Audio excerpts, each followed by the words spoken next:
Hmm?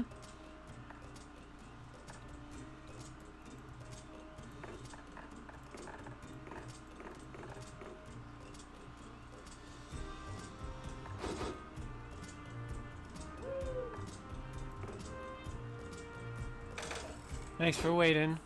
I'm so sorry. Someone's streaming for Shroom. Yes. Oh, cool, cool. Thank you. And thanks for keeping them company while I was away, Shroom. Yeah, no worries.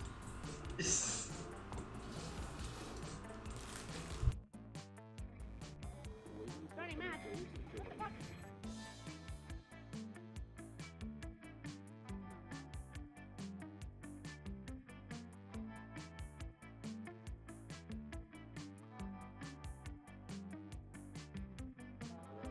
Break Rose.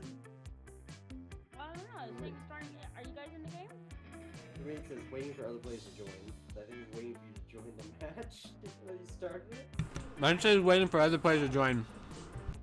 Mine says starting match. Yeah, yeah, I can confirm that. Okay, let me do another lobby. Oh. I think the screen's actually frozen. Yeah, it looks frozen. Oh yeah, Yeah. you got this thing. Oh, great. You're getting Rose. This is this is what we call a scuff start.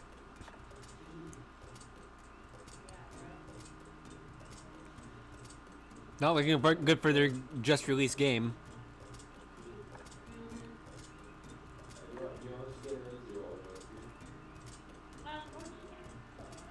I'm sure it's fun though.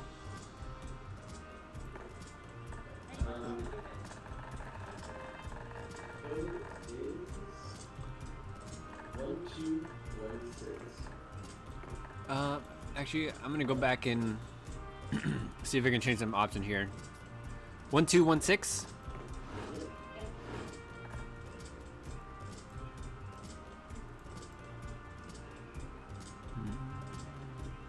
Streamer mode.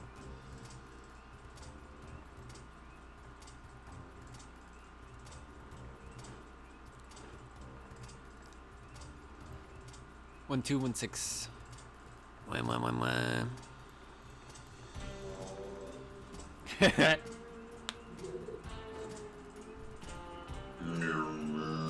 Nice. We've been practicing. Sounds good. I like it. Thanks. I can be louder, but this is where I am. It's 6 in the morning here, so I'd rather than wake up my parents.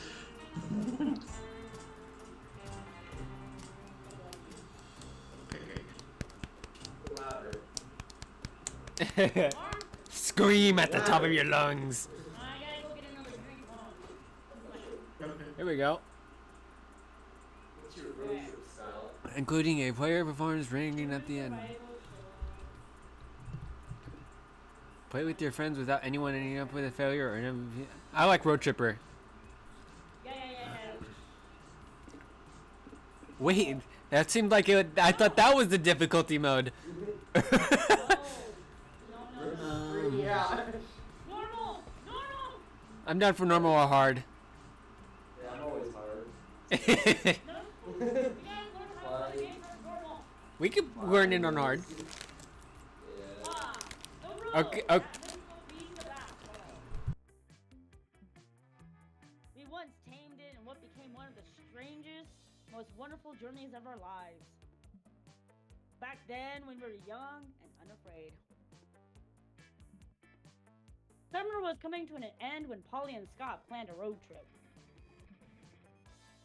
The whole thing was bound to go off rails. This was the Prank Masters after all.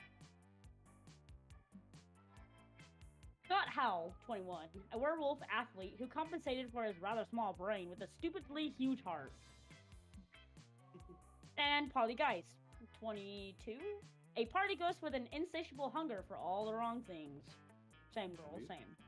Oh, shit. Each of them were, by themselves, an agent of chaos.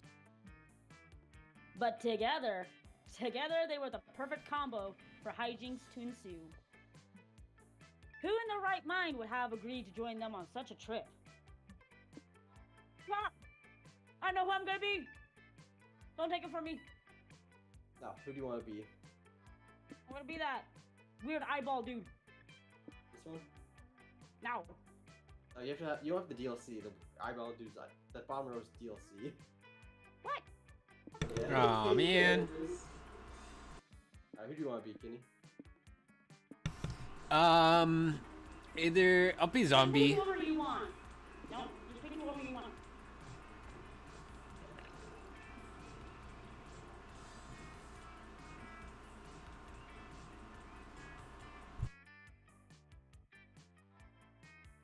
Just Soul.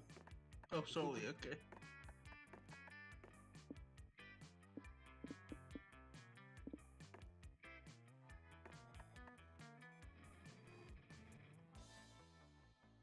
Oh, disease. Disease. Hell yeah.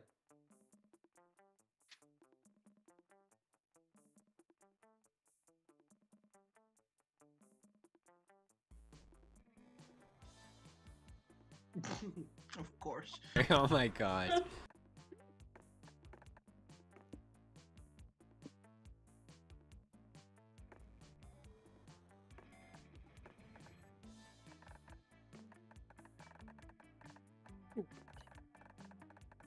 Names him solely something.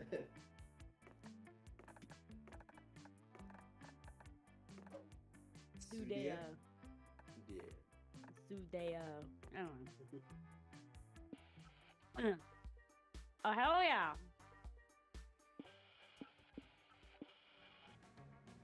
Who's picking? Because I'm not. I would say I- Desert Vibes. What do y'all feel like listening to? I don't know. Oh, Vibes. I said Desert Survivor with Lo-Fi beats. Sure. Lo-fi beats? Let's go Sure. with Lo-Fi beats. Yeah. Was the road trip a dangerous idea? Yes. Hello? Wait, am Was I? it poorly planned? Yeah, you're just recently. I don't know why. Did we do it anyway? Fuck yes! For in the end, we were young and unafraid. Jesus Christ. And we were ready to start. Oh, yeah. Alright, so Well, pick where you want to go. fuck nature. Let's go to the dynasty. Well, you gotta remember. Well, you have to look at what the stats are. Yeah, I saw there was two negative-looking ones. Mm-hmm. The Yeah, I mean- Dynast is a classy local made for the road tripper with discerning taste. Sadly, it looks like everyone and their mother is a road tripper with discerning taste. This place is packed. Hell yeah. The only way you're gonna get seated anytime soon is if you sit with someone else. This is a great opportunity to smash conventional manners and make new friends. Who do you sit with? I want to speak with Scott. What do you think? What does he sound like Yeah, again? he's gotta be stupid. Bali. Just go, Bali. I've been meaning to ask you. How do you road trip? He wants to be Can you got Polly. this? Just I can act like a try. drunk. Just act I like a can drunk try. bitch. Oh, There's God. no Oh my shame God. in asking. Okay. There's no shame in asking. My voice cracked. let me. There's no shame in let me- Wait, wait, yeah, we can have Yeah, Shrim that sound join like- in. You gotta sound like you're California. Come on. Oh god. Oh my god, there's no shame in asking, Scott. Yeah, I love it. She sounds like she's got braces. All of us will share 6 essential resources, and we need to manage them wisely to keep this trip afloat. You sound like Gollum. Yeah. But Those- Hang on.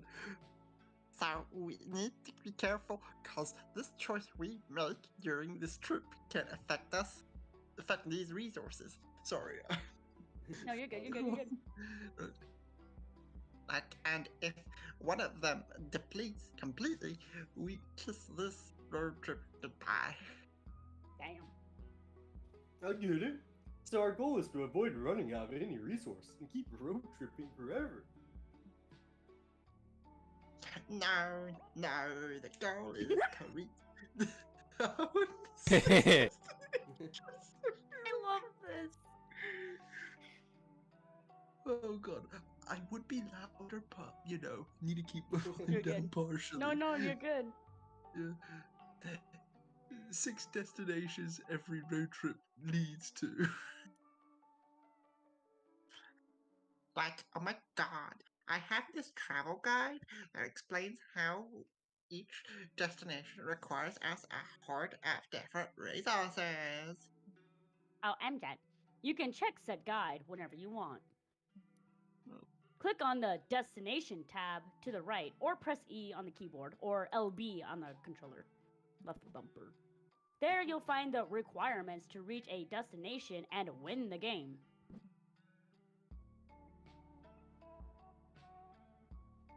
True. Oh, sorry, my mistake. Enough exposition, like, oh my god, narrator voice inside our heads. We get it! Keep your resources far above zero and hoard enough of one resource to reach a destination. Like, yeah, Queen. Let's go! I think this is so. Yeah. Mm-hmm. So do I want to with the couple who looks like they need couples therapy? The poor soul. The poor soul. Yeah, or the poor soul. Hold on. Wait, waiting for wait, their whoa, blind whoa, date. whoa, whoa, whoa. If you look at the little icon, so one of Yeah, them will I'm- go I'm up. looking. So soul will go up, but something will deplete. So it's swapping. But it doesn't really matter right now because we're all at 10 right now. I'll go to the poor soul and get some soul. You will Oh, sit yeah. down with a nervous lich. Hey, bro, I'm Scott. This seat taken? Well, I can do it. Huh? I Scott. I'm Ernest. I don't know how to say that. And actually, it's been taken by my Avaricious. date. I don't know. It's avaricious. Oh, okay. Avaricious. Oh, okay. When's your date getting here?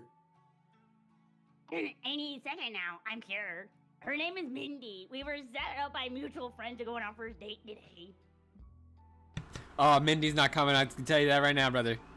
No, she's coming. She's coming. Oh, congrats, boo! Oh, How you be waiting 2 for millennia. her to show up? 2 millennia. This guy's been waiting. 3 hours, but surely there's a good explanation and she's on her way, right? Would you just give me a second to talk to my friend, Ravenly? Oh, I'm sure. Definitely not rude of you to sit at my table uninvited and exclude me from the conversation. Oh shit. Like, oh my god, guys, Ernest's date obviously isn't coming, and it's really bumming me out. We're gonna help him. Okay, we need a plan. Let's do a huddle about it. This face, I love this face. Wait, we're already doing a huddle. I'm out of ideas. Don't worry. I've already got a plan. It's wholesome prank time. We're gonna lie, but for nice reasons.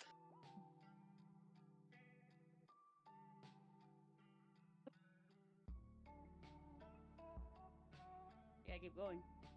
Oh, sorry. Someone messaged me. Hi, Ernie. Guess what? We're actually your date. All of us. Completely forgot to mention that until now. You're all Mindy, but I thought. Yes, we all identify as Mindy. Actually, you know what? This must be a modern dating culture. I'm okay with this. This is fine. I love his open-mindedness. So, Mindy, tell me more about you. Why does your dating profile describe you as a 36-year-old woman and not multiple young adults? I'm sure you get asked that a lot. And our ages add up to 36. Yeah. Yeah, I was gonna say. Oh, it's cause Soli. Why is that again? Because this game show. you guess which one was the Mindy, you win a cash prize and a day, I guess. Or because we're all actually one being, Mindy's short for hive mind. Yeah. Hive mind? Oh, well, I guess that makes sense. You did say some strange things when we were chatting online. Like, I can't wait for you to come meet the real me. All of me. Oh shit. Or one of my kinks is suppressing your free will and thoughts and bringing you into my collective. I Oh, mean, sorry. I kind of get it. Don't worry, I read it. So, Mindy, what if our relationship gets more serious? Would I be expected to join the hive mind? You do, you boo. Just because we gave up any semblance of our identity and personal sparkle doesn't mean you have to. No, I want to. I'm tired of being in charge of my own decisions. I spent 59 gold bars on Uber Eats last night. I'm a wreck. Please recruit me. If you insist, we all just gotta stare deeply into each other's eyes for 3 hours without blinking. Go. He's You skeleton. do it. Yeah, He's not gonna blink. you do it. You start to lose yourself in Polly, Scott, and Ernest's eyes. It's mesmerizing. So mesmerizing, in fact, that you forget to wonder how you're maintaining eye contact with 3 different people at once. Your sense of self is slipping away. You were once 4 separate beings, but slowly you become one.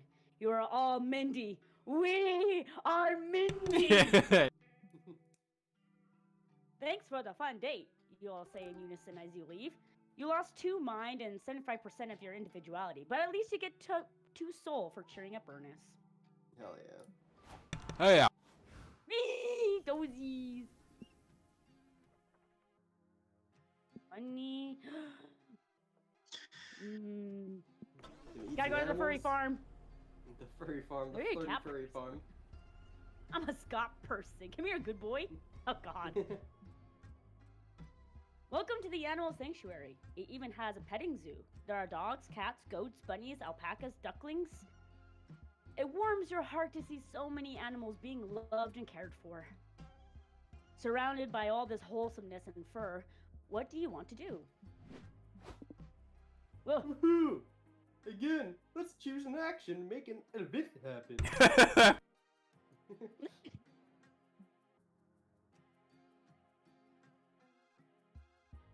Shoot me.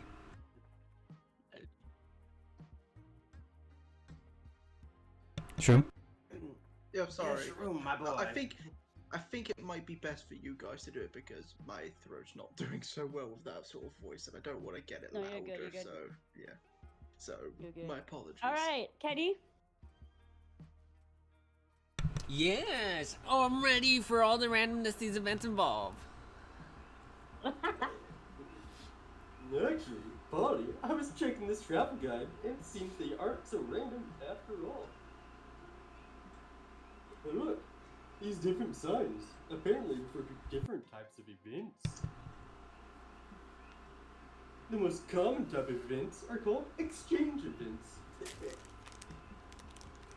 After making a choice in those, you'll always lose a resource and gain a resource no matter what. The trick is making the right choice, since that'll decide which resources are gained and lost. But if there's a resource sign next to the event type sign, that's called a known resource. It means that a resource is guaranteed to be effective no matter what our choice is.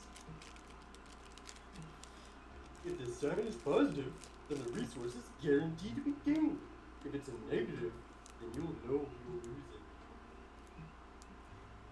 it. Like, for example, if we see an action with the sign, we know we'll lose money here. Our choice will only determine which resource we gain.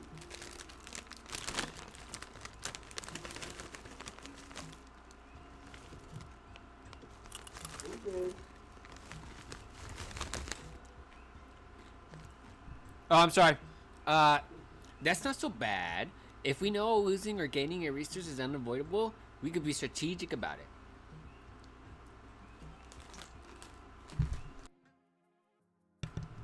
This all sounds very useful, but also like too much pressure for fan favorite Polly to keep track of. Dozie's sis, can we leave these decisions to you? Thanks. No, not me. Could pet the animals. Pet the chicken, Eddie. Yeah, Brad, eat some Food? cat. Eat some puss. Stamina? Okay. What's better than coffee and cute cats? You step into the cafe and see your friend Faith manning the register. Who wants to be Faith? Gotta have faith. We can all I'll be do here. it. I'll do it. I'll Okay. do it. I'll do it. Welcome to the Cat Cafe, guys. What brings you in today? Damn. I had to come see my favorite witch. Also, we've been on this road trip for hours, and if you don't get some caffeine in me, I will literally die. Again. Polly, it's impossible for you to literally die if you're already dead. Liberal use of the word literally destroys its true meaning.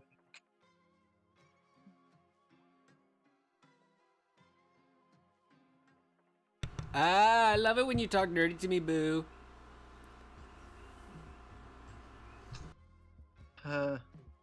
Thanks. And thanks for coming in and supporting the cafe. The cats here really love the attention and playtime. That's good, because I've got a pussy right here that could use some playtime. Behold! Oh no. Polly holds up a cat she befriended in the cafe. Haha! Okay, but for real, I was talking about my vagina in case that wasn't clear. Oh my god. Polly, I'm working now.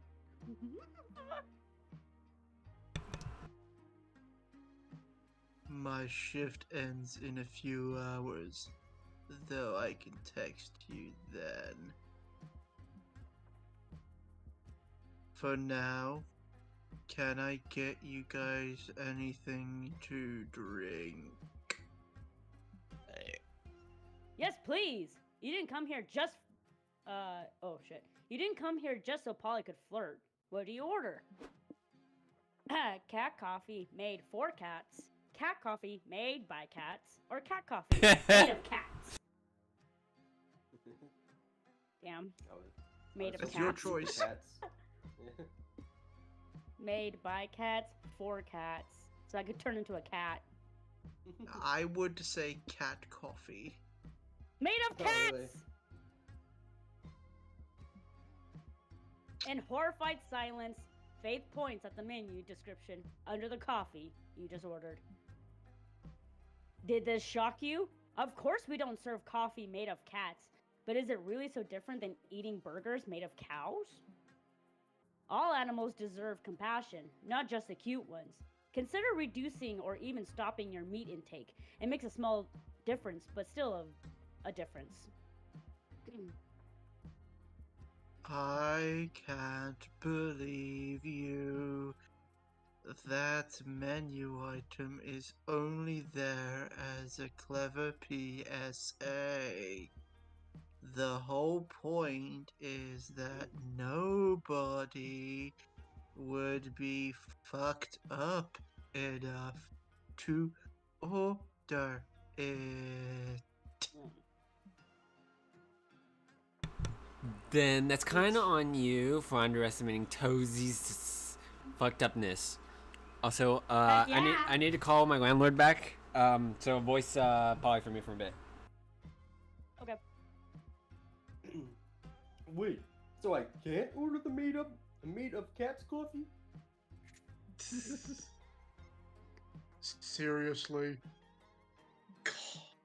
Okay, guess that's a no. Do you have any coffee made of raccoons at least? Goddess help me. I'm just gonna get you guys regular coffees and pretend this never happened. Don't let fate get to you guys down. I think all of us have ingested weirder things than cats at this point, so no judgment from me. At least your friends aren't mad, but the same can't be said of the cats in the cafe, who are all looking at you like they'd beat you with a crowbar if they had thumbs. The regular coffee fate brings you restores +2 stamina to you, but there's no saving your soul. Damn. Yeah, that's not too bad though. I'm dead. Oh no. Daddy! Just quickly. We'll wait for Kenny. Yeah, I mean, kind of have to. It's his turn.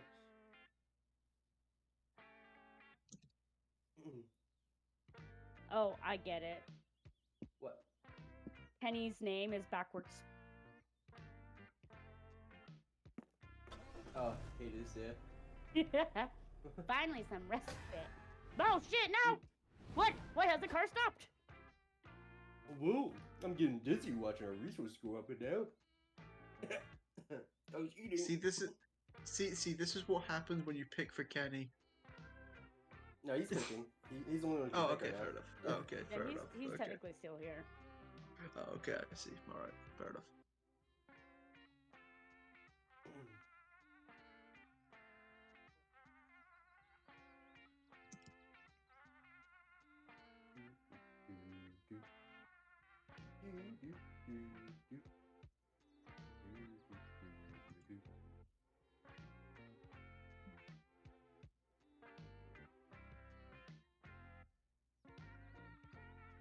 Cozy. Oh shit! I thought I was speaking. Yeah, man. Is it even possible to know what we're losing or gaining beforehand?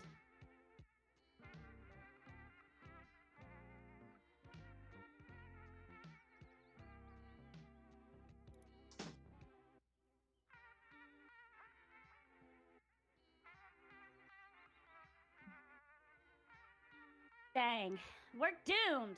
Put something on the radio. We may fuck up this road trip, but at least we'll fuck it up while having some fun.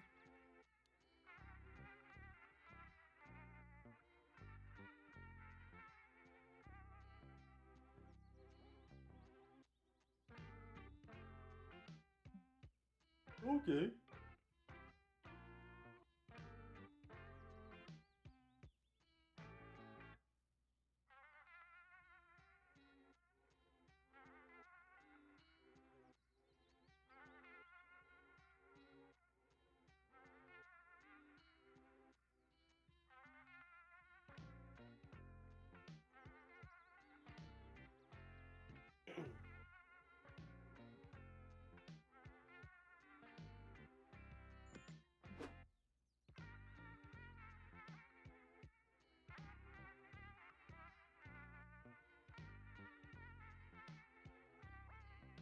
Welcome to our humble radio show, where our guest gives narratively convenient road trip tips. I Today- thought I was talking. Today we have road. Today we have. Okay, go ahead. Oh. Today we have road trip survivors Cormac S. Thompson and Hunter McCarthy. Guys, what can you share with our audience?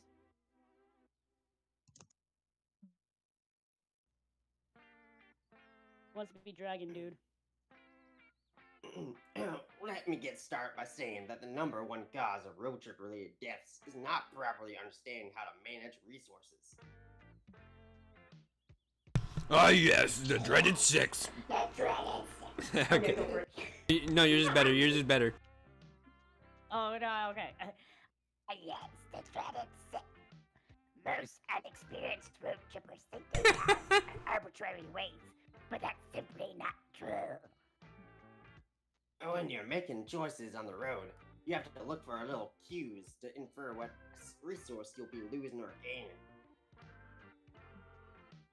Money might be the easiest one. Are you buying or renting something?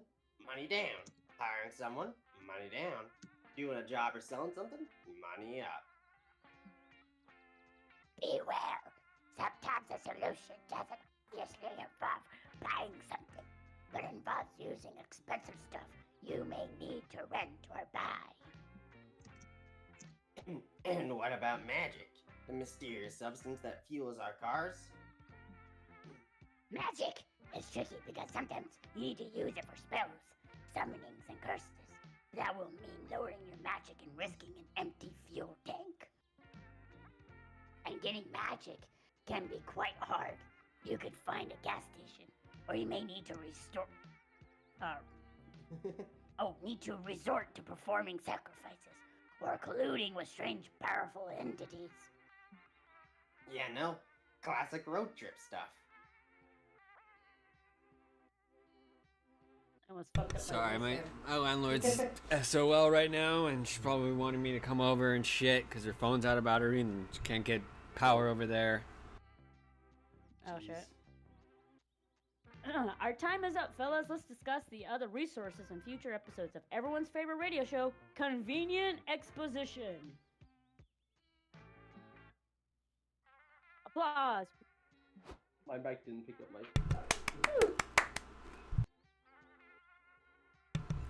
Whoa, that was stupidly convenient. Scott, did you take any notes? Nope. Well, I hope today did. At least, otherwise, we're truly fucked. And in not a good way.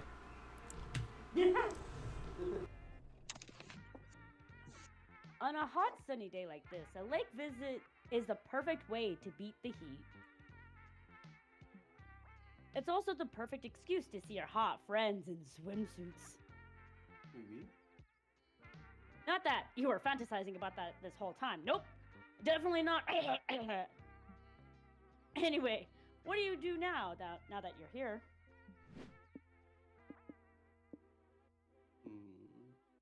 I think the blue is what is it? Hype. I think it's hype. If you hover over the face, it tells you what it is. Oh, that's true. It is hype. I think magic could be Seashells. good. Wait, does that gas? Yeah. Yes, magic. But Oh, we could magic. it could also take Ah. away our gas if I get it wrong. No. gain- So you're guaranteed to get magic, but you're swapping something else for it. You, Scott, and Polly set about collecting seashells as a little memento of your trip together. Check this shell out. Scott, hold it up to your ear. Ooh, does it sound like ocean waves? Woo! No, better. It sounds like vaporwave music. Hell yeah! Polly's shell is covered in grid lines and inexplicably fills you with 90s nostalgia. So that makes sense. Hell yeah. That's cool. I found this shell, but I'm not sure if it's a seashell. It looks more like a lake shell to me. What the fuck? Solar deduction, buddy. You show your friends the shell you found. It's beautiful and small and swirly, and it suddenly starts crawling around your palm. Cool, Sadea's shell's haunted. Nah, it's not haunted. Sudea just found a hermit crab. Yeah, it's sorry to be a buzzkill, but we can't let you take that shell. As lifeguards of this lake, we can't let you mess with the local wildlife. Yeah, it could be bad for like the environment or something. Plus, having a bunch of sand, homeless hermit crabs around would really harsh the vibe around here. The vibes. Oh no, you're right. We don't want to be hermit crab homewreckers. What if Sudea traded the hermit crab something for its shell instead of just taking it? Sure, as long as this is a fair and square exchange of goods and not theft situation, we're cool. Fair enough. What do you give the hermit crab in exchange for its shell?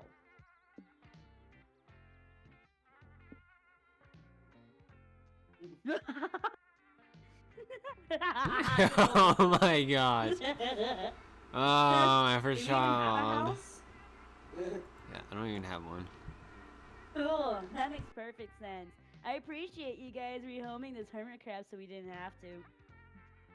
But wait, Wanda, what if today's action will, like, have consequences? What do you mean? Well, what if the hermit crab, becoming a homeowner, makes all these other hermit crabs jealous? So then the hermit crabs start trading their shells to other gullible young adults with property to spare. And then we crash the housing market because all the best properties are being bought and sold for hermit crab shells. Then all the houses have been bought by crabs, so monsters start having to live in hermit crab shells. Then even that house market in place. Before you know it, it won't be weird to see poor families with 8 people sleeping in one undersized shell on the beach. Damn, that's a good point. And if the hermit crab takes our houses, what's next? Our jobs? No! A hermit crab would be so much better as a lifeguard than me. I can't compete. I feel like all this happening is pretty unlikely. Oh yeah? Smoke this and see if you still that same way in the few minutes. 20 minutes later. Holy shit. We're gonna crash the housing market. Told ya. You're still skeptical, but you for sure lost 2 money trading an entire house to a hermit crab. At least you gained 2 magic from the gorgeous show. Heck yeah. Alright, so Oh, let's- art let's see what we got. exhibit or a business summit so we can make some money. Hmm. Oh, there's some evil there. I don't know what that means. I kind of want to go to the art exhibit. I mean, we still get Fine money. art. 69 bottles of beer on the wall. Haha, nice. Art is beautiful. Art is emotional. Art is raw, unfiltered exploration of the monster's condition. Art is apparently painting a white stripe on a blue canvas and charging $40 million for it. It's time to get cultured. What do you do at the art exhibition? Dude, that guy is huffing down a giant Subway sandwich. Hell yeah. Okay, Um, shove that in there, Jesus. That's more than a foot long. you- That's a 6 foot long. Send an artist Q&A. What is the evil thing? Guess which resource you'll gain? You'll always lose soul. Gain money. Oh. I kind of want to display my own art though. I'm kind of shit at this. Hell yeah. So let's display my own Sure. art. I mean, our researchers are still good. You tell your friends that you intend on displaying some of your own artwork at this exhibition. Sounds fun. And look, they even hung up a black canvas for people to draw on. Hello, friends. Are you also admiring Vincenzo Spalletti's piece, Binaco e Nintendo d'Art? I don't fucking know. This all-white portrait was his last great work before he died. What do you die of? Boredom? Looks like old Polly and friends are gonna have to put to work in artwork. Yeah, let's draw something fun on the boring canvas. What? You can't draw on Spalletti's masterpiece. It'd be a crime against art and also against the actual law.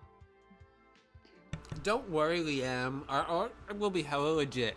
We'll even do our drawings on paper first and pick the best one. Well, I'm not just going to stand by and let you deface an art piece. Not without my input, anyway. Give me a marker. That's a defecate, Oh, not yeah. deface at first.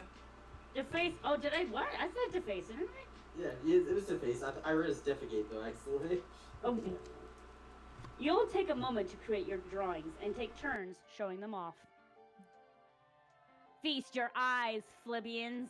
A blank page inspired by Bianco et Nintenarto.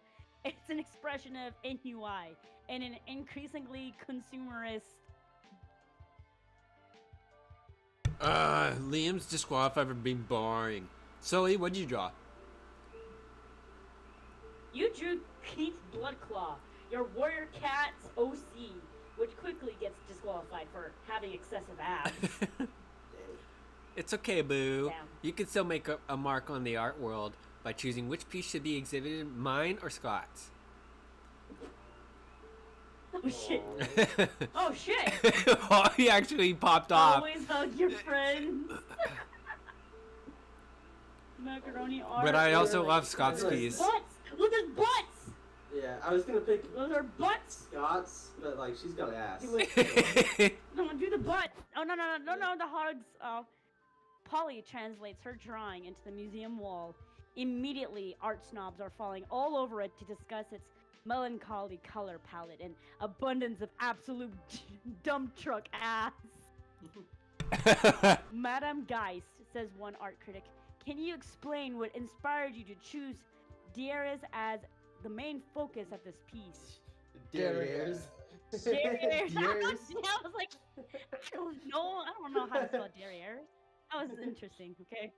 Well, I was gonna do a piece based on The Wasteland by T.S. Eliot and the feelings of oppression and isolation it evokes. But then I got bored and started thinking about butts, and the rest kind of speaks for itself. I can't believe you destroyed a masterpiece with a stupid butt. Vincenzo Spallini is probably rolling in his grave. Oh, I wouldn't say that. In fact, Madame Geist understood my art better than anyone. Oh, what? The art critic removes his fake mustache and giant beret to reveal Vincenzo Spinelli, but you're supposed to be dead. Nay, I merely faked my own death for tax evasion purposes. I came by to visit my old piece, but it seems a rival artist has already laid claim to it. And according to the high art rules, if a rival artist covers your art with a superior piece, you must accept defeat and allow its display. Well done, madame. But that's ridiculous. Why have I never heard of these high art rules? Well, if you haven't, then that only proves that you're not a true artist like your friend. Wow, I guess not. Polly, I never thought I'd say this, but I was wrong about an art thing. I'm sorry.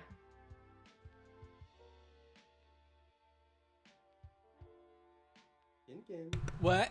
Sorry, I haven't really been listening. I was thinking about butts again, and that's actually like a real life thing that's like happening. I got distracted.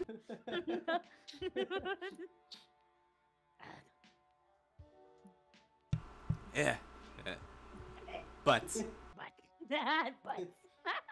Oh, Polly, you admire her butt-themed piece, gain +2 hype from his luscious curves, but the haunting nature of the rest of the painting steals 2 mind from you. Never mind. Where is my mind? I'm role-playing as the Ooh. werewolf, losing all our mind. Stop! Oh, sorry. I am not the narrator. Finally a place to rest. Even the spectral booty needs to do some sitting after so much shaking. The guide says there are several rest stops like this one. You should be able to reach one, like, once a week after visiting 4 locations or so. That sounds good. Let's go chill on those benches, Scott. As your friends leave, you realize you don't want to rest because you're utterly addicted to making choices all the time. And this rest stop is no different. You quickly assess the many, 5 things you can check out around here. But beware, with the exception of the car, each choice can only accommodate 1 player. It's first comes, first serve. Now go and see what the different spots do. Noodle stand. We got the car. hang out here and go. So if I remember correctly, if you just hang out with Scott and Polly, you just like talk to them. The Yeah. info board has like information and stuff, I think. The bus stop, there could potentially be a new like person to come on the road trip with you. I forgot what the noodle stand and the car do. Noodle is probably just a shop, and the car, I'm guessing we just hang out with each Or other. the We bus all go stop. there. Later that night. Welcome to Bartering Stand, where you can barter with little trinkets and manage your resources a bit. Each trinket is tied to a resource. Oh, it's kind of like the cat. Oh. You'll lose the resource tied to the trinket you give away and gain the resource tied to the trinket you take. Also, Noodles is here, but I don't know if that's a good thing. Howdy, Hey, dude. Noodles! Okay, this one's up. Are you here to make a trade? I just stole or found all this stuff in a chaotic dimension beyond the breadth of mortal understanding. Feel free to take anything that catches your eye.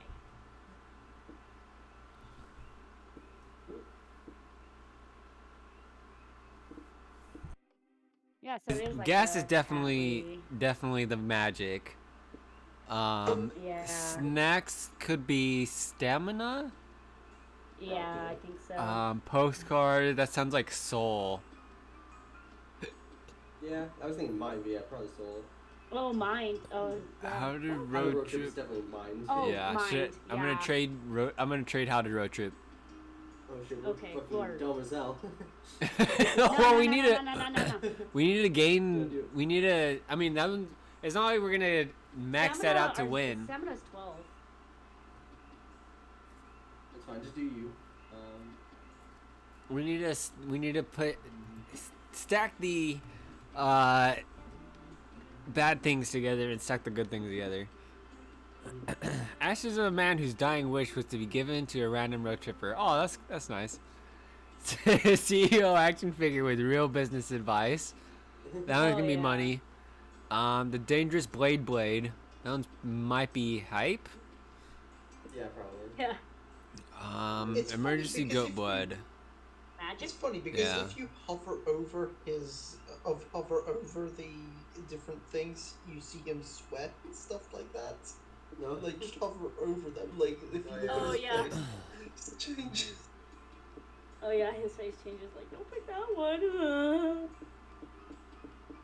Yeah, why is that? So I think the dying man is soul, so that one's kind of neutral. I think we can go for more magic. See if we can stack that up or hype. One of these two. Money is 8, so I mean, it's whatever. We just gotta make sure our resources are up.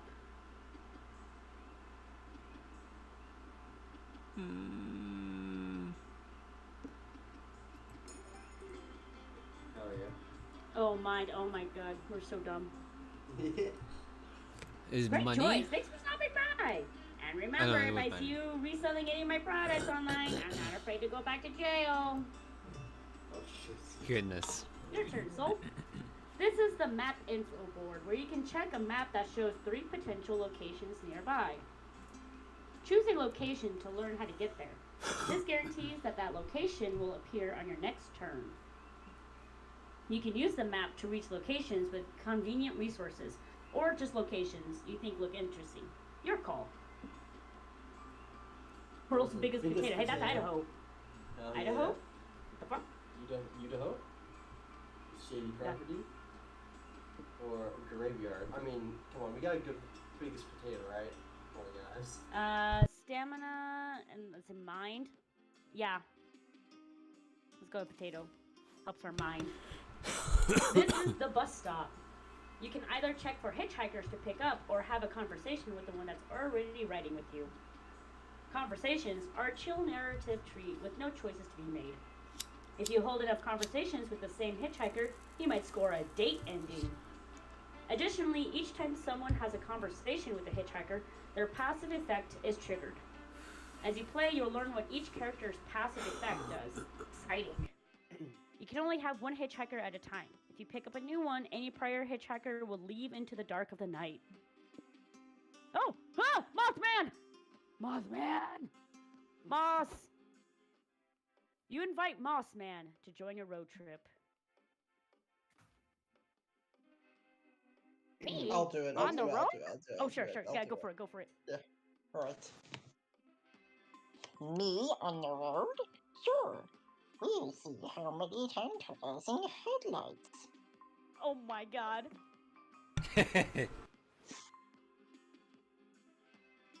Roger. Roger Dodger. Roger Dodger. Okay. Wait, we need 25 now? Week It's 2. It is always 25. I don't know what that means though. I thought it was always 20. The intro at the beginning said 20. You lied to me. Let's see. We won't know what our resources are. But we'll have... let's go to regular motel. Tell me a spooky story, Hotel, motel, Holiday Inn. Let's go to motel, hotel, Holiday Inn. Hotel.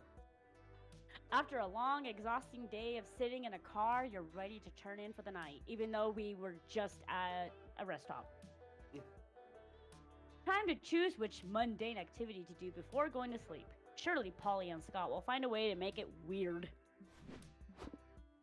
Ugh. Hey, wait a sec. That event type sign looks new. Yeah, according to the travel guide, that sign means this is a quantities event. They work on like exchange events. We always lose and gain equal amounts of resources, and we have to guess which resources are tied to each option. The main difference is the amount of resources that are affected by each option differ. They can be affected a bit, some, or a fucking lot. A fucking lot. Scott, you never swear. That's how the travel guide phrased it. Dang. So what this foul mouth travel guide basically says is that we can choose to play it safe or go bonkers. You already know what Mama would choose. Toesies. But this one is up to you, Boo. Go for it. Oh god. Watch some TV, order some pizza, or get ready for a bed. Gotta get ready for bed, Rose. Come on. So does that mean it's going to affect like negatively too? Who knows? Let's find out. Oh, God! Sure, let's go for it. You claim your mattress and start preparing to go to bed. As you're deciding which of your onesies make you look the most fuckable, you hear Scott and Polly giggling in the bathroom. You go investigate. Hey there, Toesies. Scott and I are doing our nightly skincare routine. Care to join us? Oh, surely! But before you can rejoice about these two doing a normal activity for once, you see them step aside to reveal a fleshy, undulating pile of skin sitting on the Jeez. sink. What the fuck is that? It's our skin, silly. I heard that skincare is really important, but Polly doesn't have skin of her own anymore, so I got her this little guy to care for. Gross. I named it Rodriguez. Okay, but where does Scott even get this eldritch skin abomination? Boo, you asked too many questions. And questions are not part of a good skincare routine. Wink. You. Just kidding. So you're gonna help us rub lotion on Rodriguez or not? It rubs the lotion. Despite not having eyes, the skin is somehow staring at you. Maybe even through you. Nope. I did not sign up for this. Well, actually, you did sign up for this.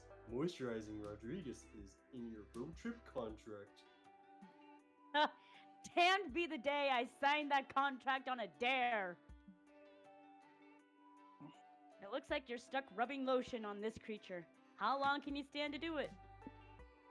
All night long. Fuck it. If you're doing this, you're doing this. You start rigorously rubbing lotion into the warm, wiggling skin. Minutes become hours. You're up to your elbows in detached skin. You run out of lotion and begin moisturizing your ingredients with your own blood. The skin appreciates the blood sacrifice. You begin seeing things like choruses of angels singing in forbidden tongues surrounded by a cascade of unrecognizable colors. Your mind expands. Skin is the biggest organ in the body. Skin is everywhere. The entire world is covered in a fine layer of skin. At one point, God appears to you and says, "Thank you, toesies, for caring so much for my creatures, even the ugly, disturbing ones I made when I was drunk." The skin is love. The skin is life. You care for this skin, and the skin will care for you forever. Good morning, toesies. Still taking care of Rodriguez? That's cool. What's Moss in all this? Come on, man. Tap me. Do you mind if I tap me? Oh shit. Do you mind if I No, take tag my me. morning? Oh, I think he said tap. I was like, whoa, damn, Rose. Do you mind if I take my morning poop butter, Daddy? Ew, no. Go ahead. It matters not. There is no privacy. We are all connected by the skin. Oh no! We lost 3 mind doing this all night, but you gained 1 hype from your friend's approval and soul. We're so stupid. You also gain 1 magic from meeting God during a skincare session, or at least from tripping so potently you believe you did. The skin always provides. Damn, we gotta work on our mind. The graveyard does not help our mind. Hey, I don't know. you can check out the chickens. The chimpkins. Chickens! Chimpkins! Oh shit. What has the car stop?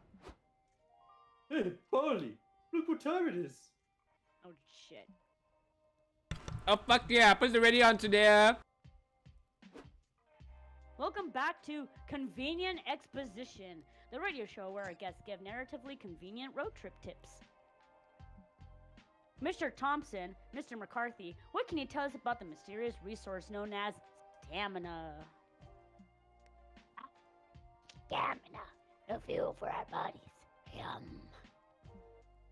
Getting stamina is simple. Eat stuff. Stay hydrated. Get some rest. This is important since arduous activities such as exercising or having intercourse will eat up your stamina. Throwing your food away or using it in ways that don't involve eating it will also lower your stamina. Cormac, something you said about stamina reminded me of mine. It takes an experienced road tripper to differentiate how resting raises your stamina, but relaxing raises your mind. You're spot on, Hunter. A strong, relaxed mind can save you from succumbing to road madness. And what to this day I expect is an ancient deity preying on mortal psyches. Relaxing and finding enlightenment will keep your mind up, and so will strengthening your brain by learning new things. But if you overtax your brain, you may actually risk lowering your mind. Anything that strains your brain can result in mind loss, from trying to comprehend the incomprehensible to getting in anxiety-inducing situations. You betcha, says the radio host, even thinking a lot for too long like myself after this very edifying rumination, which is why we'll stop this episode right here. Cormac S. Thompson and Hunter McCarthy, everyone. Thompson and McCarthy, am I right?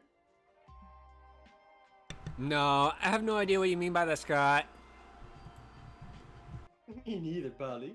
Me neither. Jesus Christ. Ah, farm life. Sometimes it's nice to get away from the hustle and bustle of the city. farmers enjoy clean air, homegrown food, and simple living. Hey, sounds just like Hades. Sure, it comes at a price of doing lots of hard labor and using only having livestock for company. That's the best. Humans fucking suck. But fuck it. Today, we're all about that cottage core life. You know it, baby. Hey, I'm wearing my cottage core shirt. What part of the farm do you want to see first? Your mind.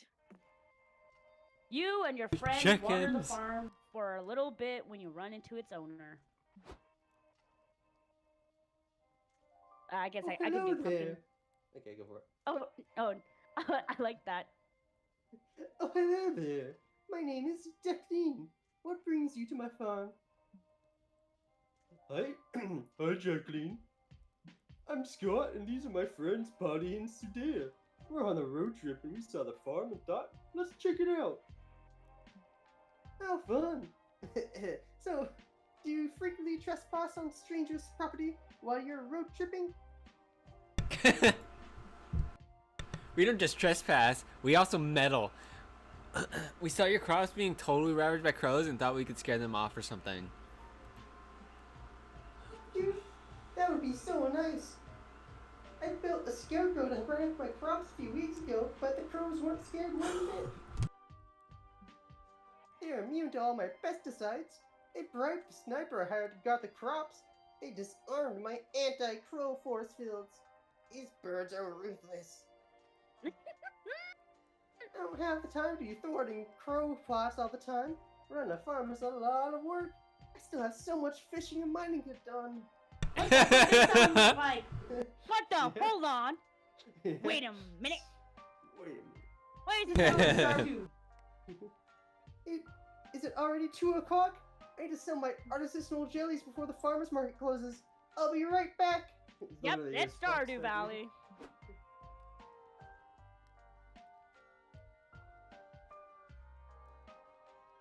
Sounds like Jacqueline has a lot on her plate. Let's surprise her by getting rid of all these crows before she gets back.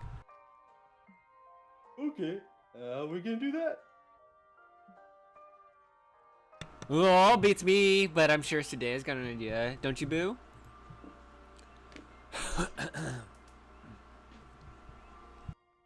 Fear isn't Crow's biggest issue nowadays. It's social awkwardness. Corner the farming market by building the first embarrass crow. Get some props to disguise the scarecrow as one of the crow's exes so the whole gang will avoid the vicinity in fear of a touchy situation. Get inside the crow's minds. Arrange a series of focus groups with some crows in order to source the scariest scarecrow ever made.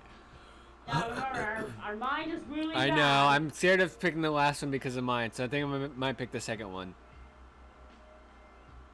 I mean, if we lose any might always lose, so it doesn't matter too much. You think I should pick the third one? Let's pick whichever one you want. I don't really care. I think the second one. You have spent 2 money on a wig, gaucho glasses, and go-go boots for the scarecrow, but it pays off the moment the crows touch down in the field. I tell you what, Creed, I love this restaurant. They have the best side of this side of the valley. Meh, it's alright. Their service is ass. I wish they didn't leave the food all over the ground. It's probably just some hipster trend thing. I don't care if it's on the ground as long as it's free. The crows start to dig into Jacqueline's cabbages and tomatoes, but then one of them sees her scarecrow. Hey, Craig, look at that freak show. Back up, buddy. This is our brunch spot. Shit! Don't talk to that guy. That's my ex, Groucho. Go! What? You dated a scarecrow? That's so taboo. What was it like? It was terrifying and exhilarating all at once. But things didn't end well between me and Groucho, and I do not want to run into him today. Can we leave? Fine. Want to hit up the farm east side of the river? I heard they just put up a sexy scarecrow. And you know what they say? One nail drives out another. Wow, you guys. Wow, you guys actually got rid of them. Thank you so much. It was your pleasure. For helping Jacqueline to get rid of those crows, you gained 2 souls.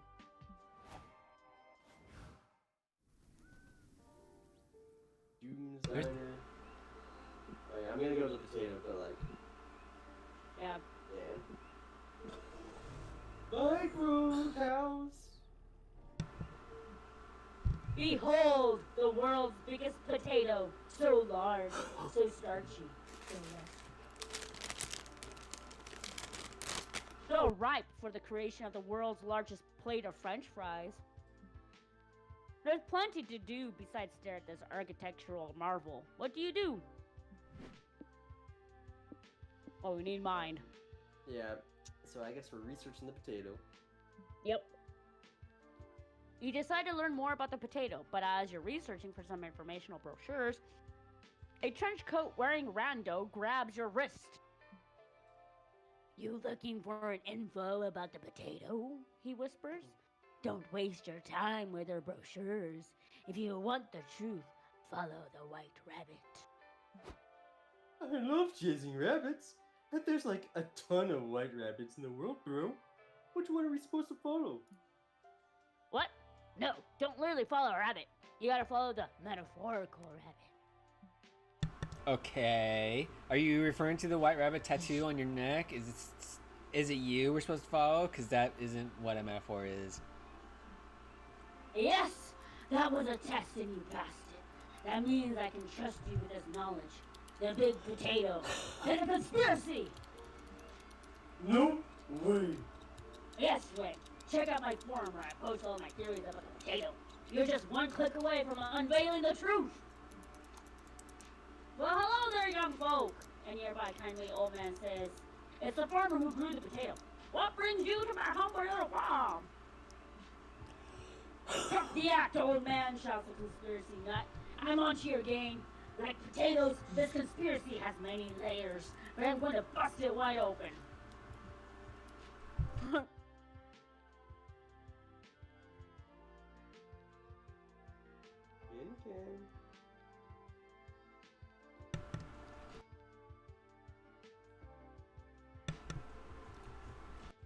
Sully? Okay. Oh, because I made it for that. Onions have Yeah. onions have layers, not potatoes. You suck at literally comparisons, dude. Also, I need to make another phone call to my neighbor. Okay. Suddenly, the farmer pulls out a gun and shoots the conspiracy theorist 4 times in the chest. Then he points the gun at you all. Sorry, kids, but I can't let the potato conspiracy get out, he says. It's a shame, but I gotta kill y'all.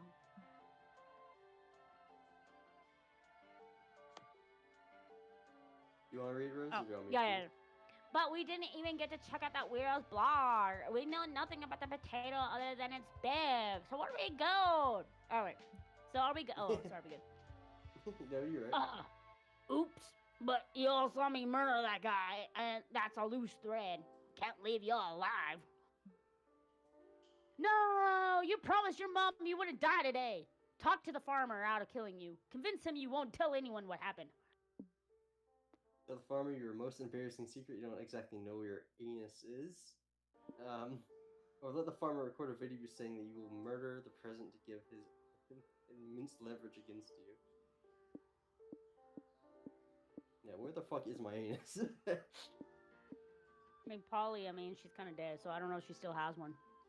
I mean, Scott. Scott's kind of stupid. But he's not that stupid. I don't know. We'll see. What? How do you not know that? Don't you have an anus, Sully? If you don't know where your butthole is, how do you go to the bathroom? Does the poop get lost and stay stuck inside you? Well, to be fair, you're a black goopy dude. I don't know what you are. Like yeah, a like shadow. yeah.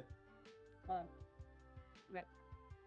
Yes, obviously you have an anus, and you can poop. But it's not like you can look down and see your booty hole when you sit on the toilet. I'm back. Back in. Yeah, but I have only like 20 minutes left, and I should turn off this generator. Oh, shit. Okay. Through years of speculation and cautious experimentation, you've learned that it must be located somewhere below your waist. But beyond that, you're stumped. Wow, says the farmer. I'll be honest, kiddo. I wish I didn't know that. I missed the person that I was 10 seconds ago before you told me that. You and me both, pal. You and me both.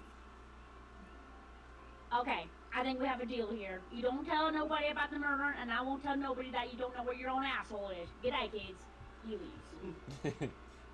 Alright, gang. New rule. Everyone on the road trip is required to know the location of their own anus. Sully, come watch this. Hell Gross. yeah. There we go. Jesus Christ. Polly shows you a playlist of recorded colonoscopies that she found online because the internet, I guess. Yeah. You still aren't 100% sure where the anus is? Colonoscopies do a better job of teaching you where the anus is from inside the body than the outside. But after the 6th video, you tell your friends you know now, so you can stop this. You lose too high by weirding out your friends, but later that night you finally check that Potato's conspiracy blog, and trust me, what you read earns you 2 mind. Alright, we got some safety back. Oh. Inner horse girl? Hell yeah. Oh no. Money. Horse girl, let's go! Best thing about the road, nothing happens. Blech. Blech. Scott, back! Turn the radio on. Convenient exposition has started already. We can't miss it. Roger. Mr. Thompson, what were you telling us about hype again? Yes, let me repeat. Anything that makes you rejoice to your core will get your hype up. That includes laughing out loud, doing thrill-seeking stuff, or going to town, if you know what I mean. Wink. Ow. Would I you like mind keeping me my- trying? I've got a voice for him. Sorry. What- Let me try. It's. yeah. You know, I like keeping my hype strong and vigorous. That's why I avoid all the stuff that will lower my hype. How do you Oh, yeah. sound? What's the kid from Family Guy? What's the son's name? Oh, Griffin? I don't know. The... No, the other Chris? one. Chris. You sound like Chris. Like do boring stuff, mingling with the dull or annoying people, or choosing mundane solutions over epic ones. Amen. Speaking of boring stuff, you know what else is boring? Being a good person. Fuck you. But sometimes, sometimes you need to be if you want to keep your soul up. Yeah, soul. Stay up. Yes. Why do we need to have our souls anyway? Beats me. Yeah, beats you, soul. At least soul is quite easy to manage. Doing good deeds, soul up, and being yourself, soul down. So remember, kids, don't underestimate the power of helping strangers while you're out on the road. You gotta keep your soul healthy and clean. Amazing, simply amazing. Your tips have been extremely helpful and incredibly positive. You provided a great tutorial for anyone who aims to have a successful road trip. Cormac S. Thompson and Hunter McCarthy, everyone. Yay! Whoa, Polly. I think I've grown as a person. Yeah, Cormac S. Thompson and Hunter McCarthy are part of the family from now on. Yeah. Even though they A don't toast know to me. convenient exposition. Hell yeah! Cheers! Hooray! Now to get my horse girl action on. Sunshine, open fields of rolling wheat, and pounding hooves. This truly is a horse's paradise. Science has proven that there are 3 key activities to do with horses. Question is, which one are you doing today? I'm gonna ride the horsies, because I'm a horse girl. Oh no. You and your friends enter the stables and see a familiar red-headed fuckabus brushing one of the horse's manes. Hey, I know you. You're Sawyer, right? From summer camp? Indeed I am, but today I'm Sawyer from this ranch. I could see that. Do you visit the ranch a lot? Yeah, I really like the horses here. They're easier to vibe with than people sometimes. That's cool. We just stopped by hoping we could ride some horses. Do you have any suggestions on which ones are good to ride? Totally. How experienced are you guys at horseback riding? Not at all. Well, you'll do anything to impress your friends, including lying about being a pro at an extremely dangerous activity. You say you're an expert equestrian. Nice. I don't personally have much experience horseback riding, but I am experienced at riding things cowgirl style. I hope you guys won't judge me for this, but I've actually ridden a horse before. Fucking judge him for it. Don't be embarrassed. We never judge your worth based on your ability to ride a horse. That'd be dumb. Fuck! Polly, how about you ride Hazelnut? She's a good girl who loves apples on long trots on the beach. I think you'll get along. Scott, since you're a first timer, you can take Chonk. He's our buffest pony, but he's very gentle and he can handle a surprisingly heavy rider. I love you, Chunk. We're gonna have a soulful connection and be best at be best horse bros forever. You're gonna be a brony now. Oh shit. Oh my god. Toesies, since you're so experienced, I'm putting you on Big Boss. He's a wild stallion that has yet to be tamed, but you've got this, right? You look into Big Boss's wild, murderous eyes, and you absolutely do not got this. But you can't admit you lied. How do you tame this wild stallion? Palliate the wildness of the stallion by numbing its spirit through the power of late capitalism and its many entertaining temptations. Promise him you'll take turns, you'll be the horse next time. Oh god. Horse ride you? You whisper your bargain to Big Boss. The stallion doesn't respond. Silly you, he's a fucking horse. What made you think he'd understand speech? But then, Big Boss locks eyes with you and offers you a hoof shake.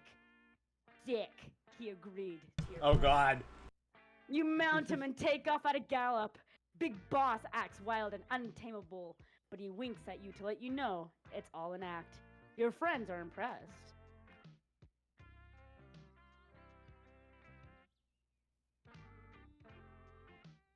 Wow, look at you, Toesies. Go! And here I thought they lied about being an experienced rider just to impress us. Oh shit. Not even I could stay on Big Boss back for longer than a minute, but Tozy is handling him like a pro. Impressive. Go Toesies! Now that you're pros with your horse, do you want to get matching braids with Chunk and me? No.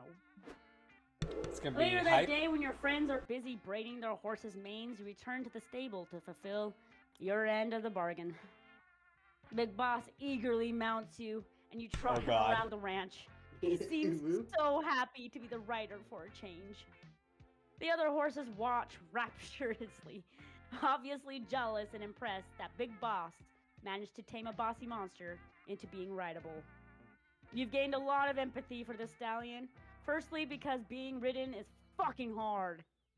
But also because you realize that even though he seemed wild and crazy, you two aren't so different. You both just wanted to look cool in front of your peers. You lose 2 stamina carrying around a Oh hell yeah. 1,200 pound horse, but you gain 2 soul. My god, our soul is massive. Yeah, pretty big. It matches your magic. God. Pit stop. Me. Check out the Hang car. out in the car. I don't know, Yeah. I don't know what the Go car just is. chill in the car. Yeah, let's just all chill in the car. Yeah. Okay, fine. No, Soul, come Fuck you join. guys. Later that night. Oh, my turn. The car is where you can manage your road trip by accessing one of the 2 mini booths. You can choose to be a careful planner and gain +1 of your lowest resources and lose -1 of your highest resource. Or you can be a risky traveler and gain +1 of your highest resource at the cost of -1 of your lowest resource. Dangerous. So, what's it going to be, champ? Cautious! Because we need horse mind. We still got The other one. We could do risky Our- traveler yeah, and then up the soul, and then do cautious planet again to bring it back. Because we're basically just trading in one fucking magic for one soul if we do that. Oh yeah, that's true. Wait, it for sure costs only magic to do cautious planner? It's only So, whatever it's is the your highest. highest. Now So in soul's this the case, highest. it'll be soul. Soul is the highest right now. So if you do risky traveler, it's gonna gain +1 to soul and -1 to mind. Whereas cautious, it's +1 to mind and -1 to soul. We could do 2 risky travelers because it would just be defeating the purpose if we did 1 each of cautious and risky. Well, we wouldn't though because we're getting 1 soul. We need to get 1 to 25. So you have to get one of these stats to 25. Looks like so. Pick 1, stick with it. I'll follow your lead. If you pick cautious, I think we should both pick the same thing. I was gonna say if you pick risky here, we'll gain 1 soul, and then I pick cautious to bring it back, and we'll have like top souls still. I don't know. It'll just go back to the same. Yeah. So there's really no purpose in doing that though. That's If why we I do think the we other should. way, then- That's why I think then we we both don't. do the same thing. No, I understand what you're saying, but if we just all do, because like if Cadus does risky, but then you do cautious, it's like there's we no gain- point. Well, no, there's a point by keeping our stats manageable, because we got 1 Yeah. mind as a backup, so now we have 4, and then we can keep these stats the same. If we do 2 more cautious, we can just get it up to 6, and it'll take it from either soul or magic after on yours, and it'll still be kind of like 2 leads. Just do whatever I don't care.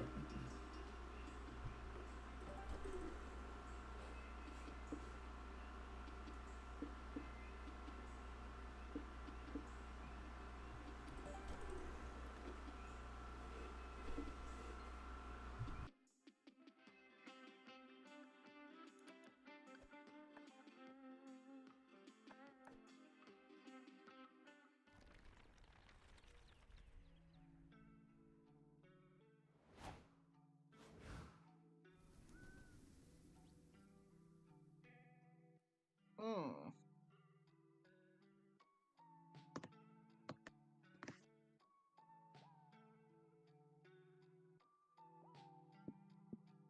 That's my bad. Desert worries. Foot. Weird landmark. The heart and soul of the desert. Minus money, minus soul.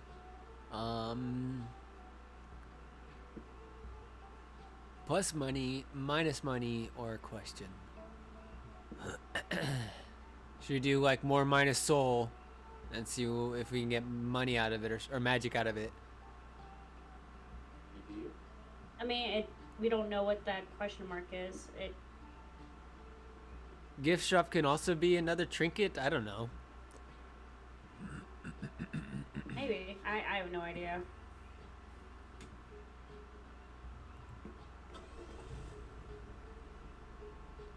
You'll never believe I heard about that cactus. The desert's foot is a particular landmark. It's a natural rock formation that looks exactly like a foot.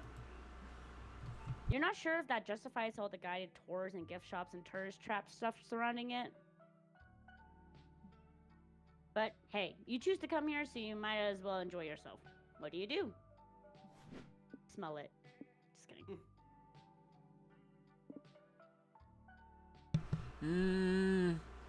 Should we try and risk more money and like try to stack it up on magic or soul, or maybe now that soul's in the lead? You don't get to pick what it's gonna be. We don't know what it's swapping. Yes, but it'll take out money. Yeah, we know that for sure, but we don't know what it's gonna Gain, yeah, Stuff. I know that. gain. But like it could we could work with that. Like, could we, since money's already low, maybe just try to get a few more out of it, because we need to get 25 and something, and so there are gonna be some negatives in some stats. I mean, go for it. That's what you want.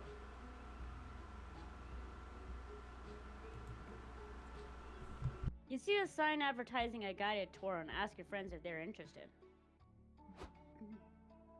Oh, I get it. You want to pose as tour guides and prank tourists with fake fun facts about the foot. Actually, you were interested in going on a real tour, but Polly's idea is way funner, so sure, you'll take credit for it. Awesome. Look alive, prank masters, because I think I see our next marks. This is the famous desert foot, then. Not as impressive as the desert earlobe we toured a few miles back. Oh, I think a foot is nice. The only thing that I can make it better is a desert soccer ball. Hi, Coach. Good to see you.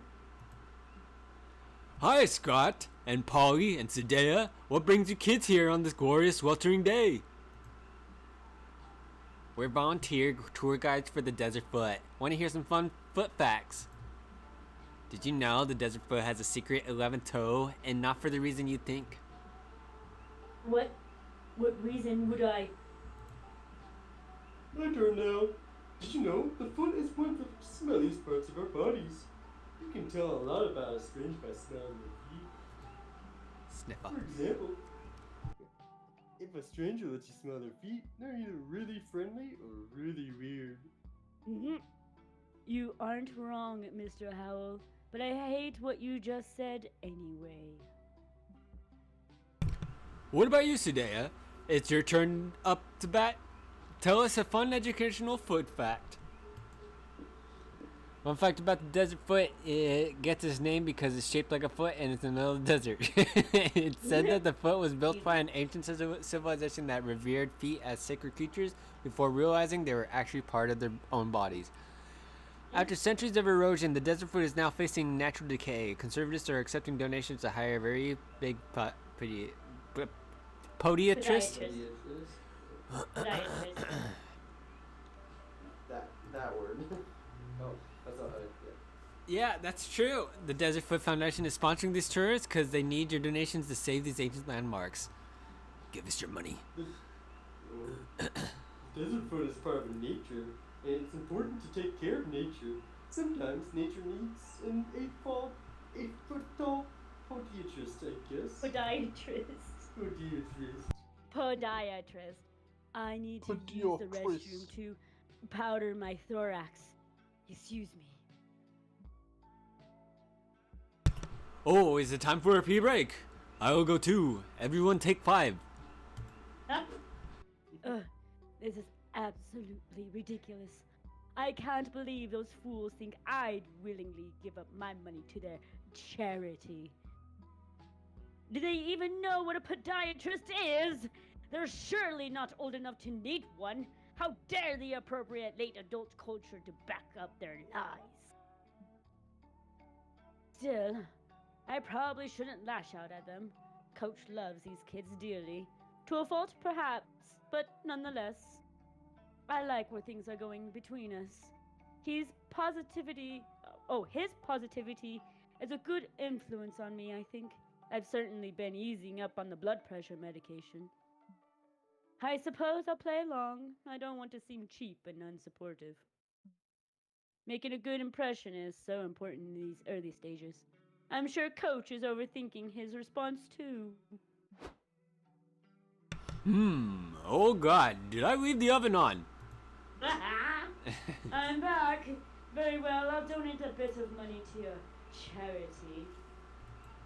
I probably shouldn't It's pick that good last for one. young folk to be involved in nature conservative efforts. Wouldn't you agree, Coach? Conservationist. Conservationist or podiatrist? Yeah, sure. Give them +2 money for all I care. I need to check on my apartment right now immediately. Nice, free money. You lose 4 soul for the underhanded way you acquired it. But you gain 2 height for pulling off your prank. Oh no. I'm gonna go turn off my Jenny and see how long the energy will last. Now with 30% more CGI. Simon soup. I like some. It's a soupier special. I'm in love with that street light. You say Say that by that every every street street light. Don't judge me. This rundown soup restaurant seems to be years past its prime. Still, you're hungry, and a bowl of soup would really hit the spot right now. Right? I just bought some stuff to make soup. Oh shit. What's the worst that could happen? Some kind of murderous robot pops out of the shadows to kill you? Nah, that's way too unlikely and weirdly specific to happen. Undertale? Nah, this is Five Nights at Freddy's.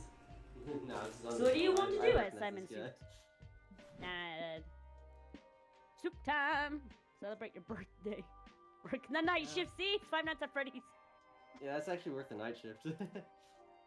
You and your friends walk to the restaurant. Do, do, do, do, do. It smells like chicken stock with a hint of blood. Welcome to Simon's Soups, where the broth of childhood and the vegetables of imagination are stirred together to create unforgettable magic. Hey, don't. Oh yes, we need magic. Give us your magic. We wanted to ask about the now hiring sign out front. We could use some extra cash. Oh, okay, more money is good. You're interested in the night guard position? Sure, you're hired. Oh, that's it? No interview? Sweet. Yeah, trust me, we're desperate. You just gotta sign the waiver first. And turn in some Five Nights at Freddy's. Forfeiting your rights to sue Simon Soups if a Yeah. soup-filled animatronic murder I called happens it. during your shift. Could you maybe tell me more about these soup-filled murders? Soup-fueled. Before I make a snap judgment on that? Sure, Simon Soups was founded in the 1980s. The 1980s bite. By a guy named Simon Shafton. He was a roboticist. What? Roboticist? What? Roboticist. Roboticist? Oh, okay. Yeah. And a children's Robotics. entertainment genius. He also really loved soup. And was honestly kind of a psycho about it. Shafton designed the animatronics to carry out his aggressive soup agenda, meaning they do weird shit sometimes. The company got bought out a few years ago, and the new management's reprogrammed the animatronics for the most part. But they still sometimes malfunction after dark, hence the waiver. Anyway, the job's yours if you want it. We'll basically take anybody. How many nights can I put you down for?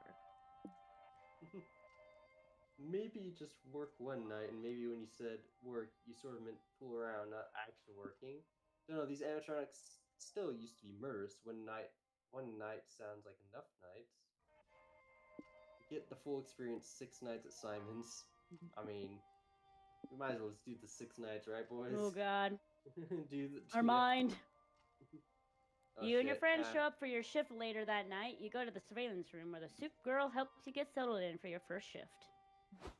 See this camera? You just have to stare at it all night long and not die. Those are your 2 main tasks.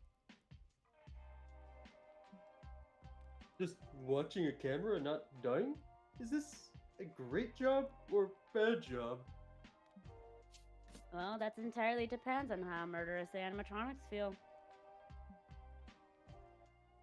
What? Bye. Ollie, are we going to die? She's already dead, so it doesn't matter. Maybe that murder waiver is just a standard thing in most jobs and we didn't know. Oh, okay. Oh god! Oh god! No thanks! Oh Jesus Christ, that scared me. What was that? I thought my screen was going crazy. I was like, great. I think I saw something in that corner. Go check the camera, Scott. Everything's okay, buddy. The animatronics even disappeared. Why is that a good thing? They looked weird. It unsettled me. But it's okay, because now they're gone. Scott, this is not a good thing. Shut the door. What?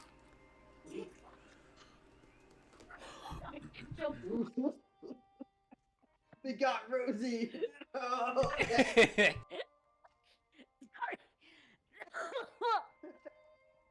Holy shit. Okay. You shut the door yourself, and as it closes, you glimpse a nightmarish vision. Who wants some soup? Molly, hear me out. What if they're legit offering us some soup? I'm so hungry. Hey there, pals. Welcome to my show. I'm Simon Soups, and I'm ready to go. So grab a spoon and open wide. Cause me and my friends are getting inside. Oh shit. Jesus. Woo.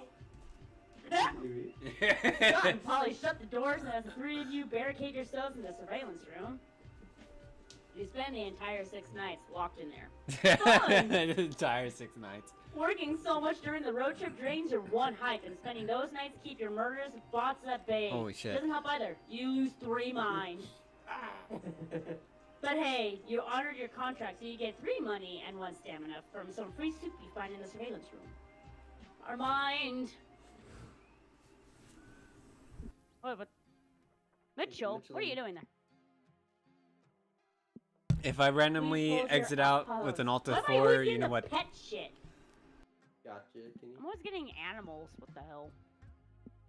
I thought you loved Fucking animals. Let's see. Hype. Let's Soul. go And then, space. yeah, that's what I'm thinking. A space station, like a gas station, but for space.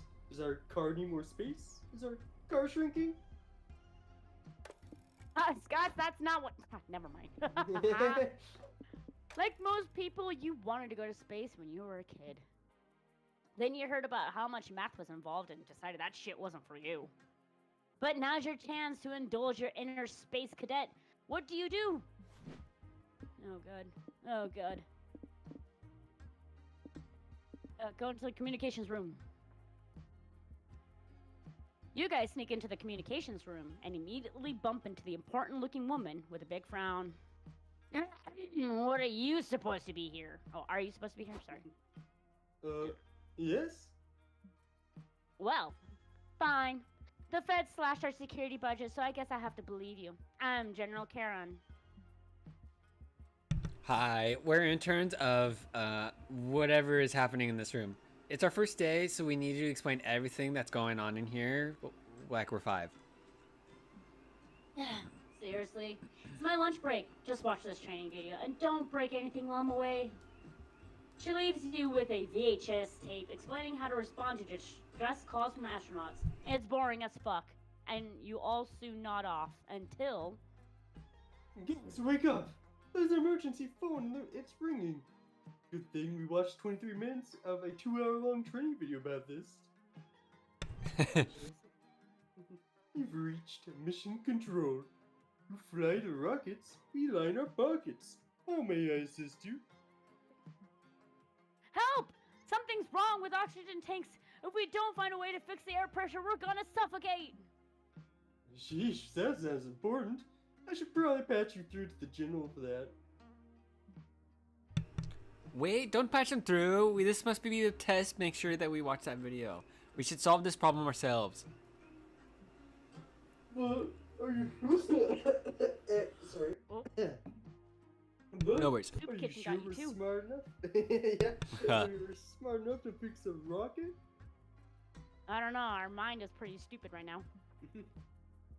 Half of intelligence is just winging it, Scott, and now's the perfect time to try.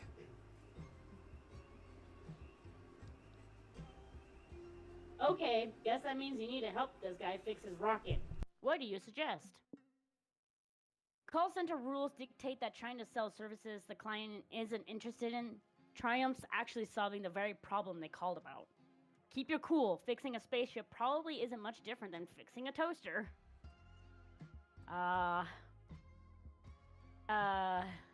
We'll probably gain soul if we actually try to, like, help them.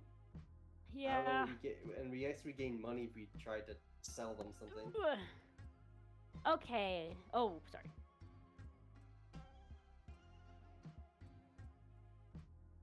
Kim, you still alive? Oh shit. Okay, let's see here. Have you tried turning the rocket off and back on again, sir? Oh, Jesus. If I were to turn the rocket off, I'd be floating aimlessly in deep space towards certain death.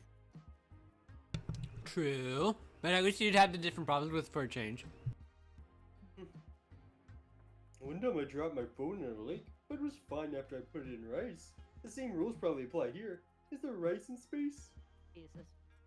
I'm going to die here, aren't I? Maybe with that attitude.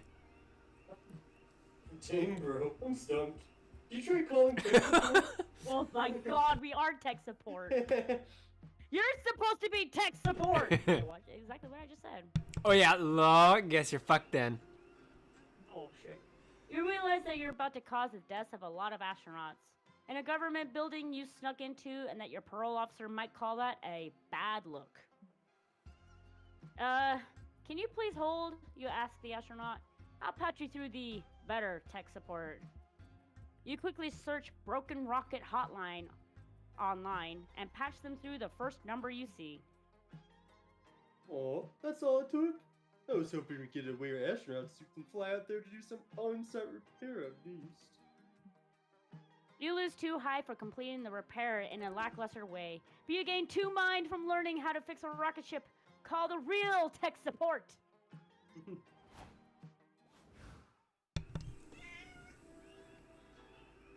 Okay. Monies. Tech? Magic! Look, horse! You never believe what I heard about those horses. What did you hear about those horses? Are you really going to join Yes, a we need magic. cult? Yeah, my toesies. Yeah, hell yeah, cult of toesies. I suppose they've got team building, all the dead goats you could ever want, maybe fun ritual orgies? If you can't ignore all the murder and brainwash practices, it honestly sounds like fun. Where do you want to start? Rich- Initiation place, cult marketing meeting. I think ritual sacrifice will cost, stamina? Huh? Oh, Mind, maybe? Mind, yeah, mind maybe. I keep thinking soul because it's a bad deed. Oh, that's also another thing. Initiation. I think it's either soul or mind, I want to say. Initiation could cost money, honestly. Or sand. Oh. Maybe. Maybe, because yeah, they could ask us to run around or something. Maybe the initiation mind. rites. Yeah? Yeah, let's go for it. Yeah. You see signs outside advertising an open recruitment event for the cult.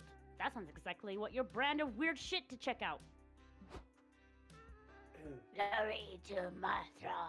Welcome to Brotherhood, new recruits, where we worship the deity of sacred secrecy and darkness. Joining our congregation has lots of perks. You get your own cloaks, you'll be invited to cult-sponsored dinners and networking events. And best of all, Mothra's loyal followers are given a taste of the immense secret power it wields over our universe. Fuck yeah, I'm in. Give me the power. The cultists give you a soul-binding contract you have to sign in blood. So authentic. Yay, new outfit. This will be perfect look for when I'm blasting motherfuckers with Mothra's secret magic. Oops, you must not have read the fine print. You can't access Mothra's power until you're promoted to acolytes. Right now, you're still unpaid initiates. But don't worry, you just have to prove yourselves to the Dark Deity at your performance review in 6 months. For now, here's a shot. The goat pens need to be cleaned. Have fun. Glory to Mothra. Over the next few days, you're tasked with cleaning goat pens, getting coffee, and washing the cloaks. Who knew being a dark magic worshipping cultist would involve so much drudgery? Guys, I can't take it anymore. I'll be damned, literally, if I'm gonna clean up one more goat turd. Forget the performance review. There's gotta be a way to get our power over all the things secret and hidden right now. Sweeten the cultist's heart by bringing them the best coffee ever using your trademark secret bunch. Don't give them the temptation of cult gossiping. Show your co-worshippers you really know how to keep a secret. You gotta get that secret blend, you know what I'm saying? Wink, wink, nod, nod.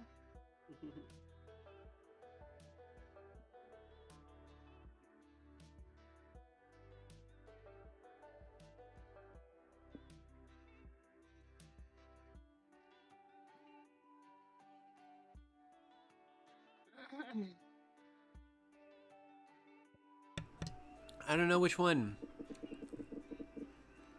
I mean, I just feel like go with this- the first one's funnier. I think this one costs money as well. With that, we The got next few days, you serve the brothers your special blend. Then, with no warning, you switch back to the regular stuff. Jelly! What is this shit? Where's your special blend, Sudea? Hey man, today's secret ingredient ain't cheap. We'll need to start charging you if you want more of a special blend. That's ridiculous. Just tell us what the secret ingredient is and quit trying to rake us over the coals. But that disobeying Mothra's rules of sacred secrecy. Not cool, bro. How dare you hold us to our own religious standards? Fine. How much for a cup? $3,000 in your soul. Right? Cha-ching! Soon enough, your coffee is so popular that you decide to open up a business.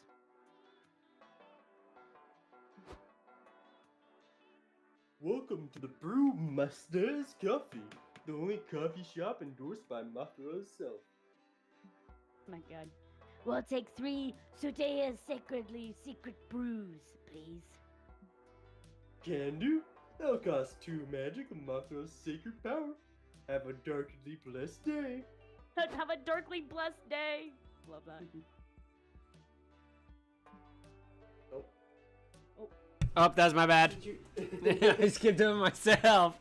did you ever think we'd be running our own coffee shop, Bodhi? It feels like just yesterday we were on that wacky road trip. I know, but it wasn't yesterday. It was 3 days ago. Dang, you ever miss those days? Having adventures, chasing our dreams wherever they took us. Yeah. You know what? Fuck it. Let's stitch this place. I mean, being on the road. I miss being on the road. And I miss having our own coffee to drink. Seriously, we lost like 2 stamina worth of coffee selling it off. Okay, I'll take it. That's on you for not calculating production costs. Oh well.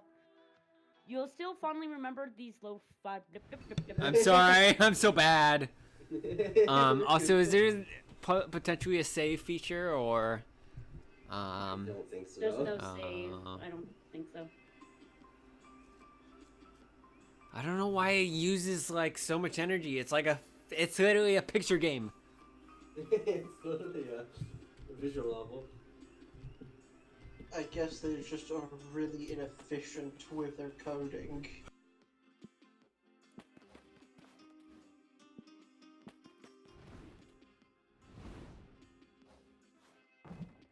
So, let's face it, this road trip is just one-way ticket to your painful demise.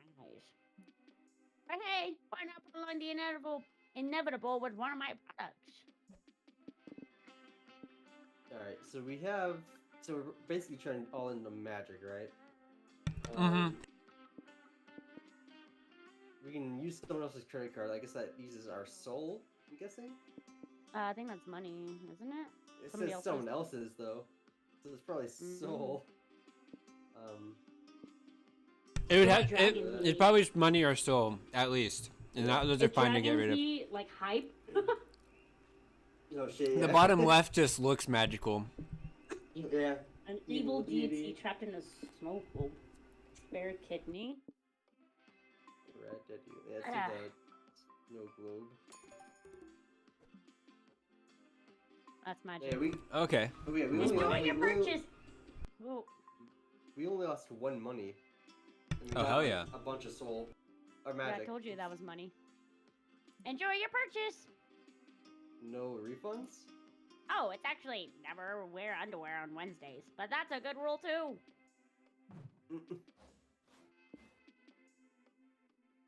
Find your route. Experimental prison. We've brought the fun back to the prison. That's minus stamina, plus hype.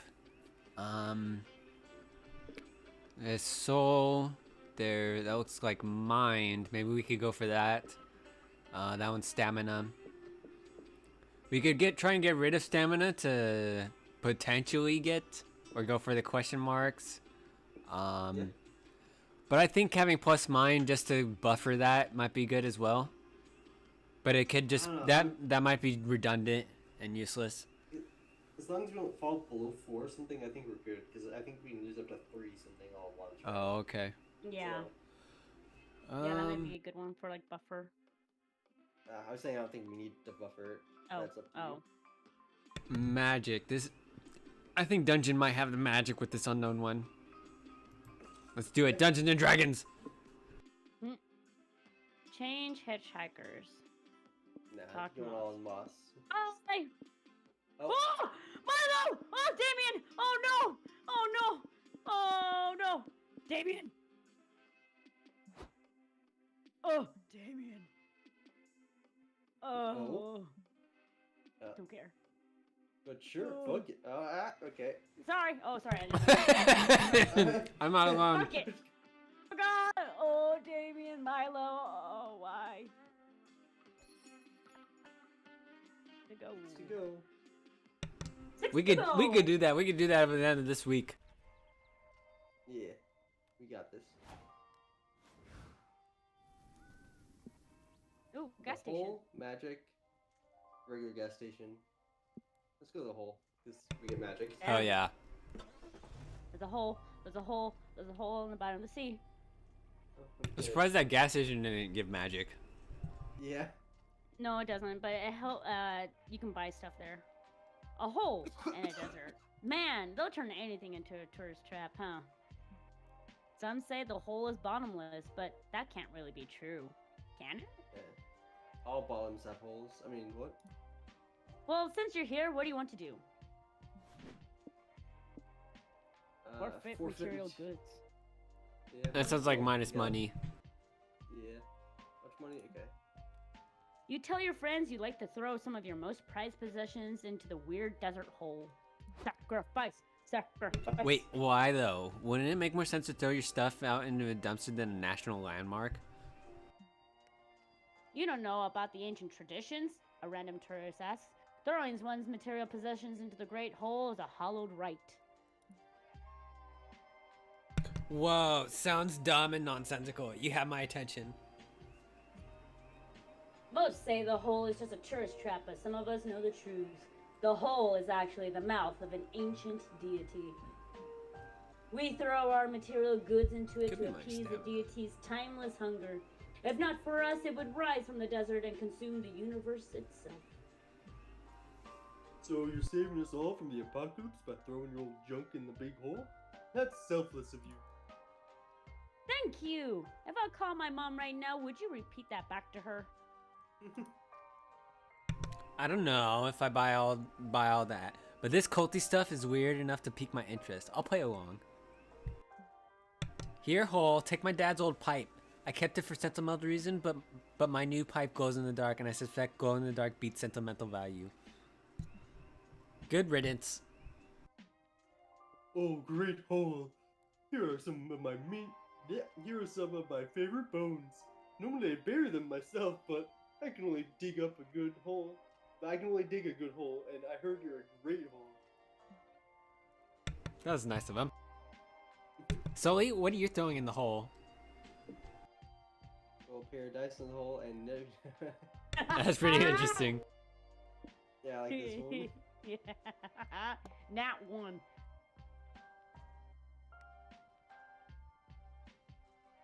Whoa, I had no idea you're so reckless. You'll never know what number you just rolled. What if you rolled 12? That'd be such a big dick energy. Or maybe it was a 5. Lol, that's such a lame ass number. If I rolled a 5, I'd be so embarrassed. Let me guess. Let me guess. I bet someone rolled 32. Did I get it right? That's just it, Scott. We'll never know. You don't really care what you rolled. You're just glad your friends are entertained. You continue on with the road trip. Now, it's a year later. You, Scott, and Polly are at your first annual road trip anniversary meetup, swapping memories over milkshakes.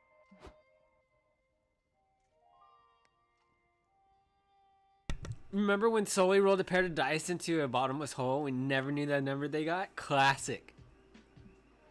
Yeah, it was the highlight of the whole trip. I still say they rolled a 58, but we'll never know.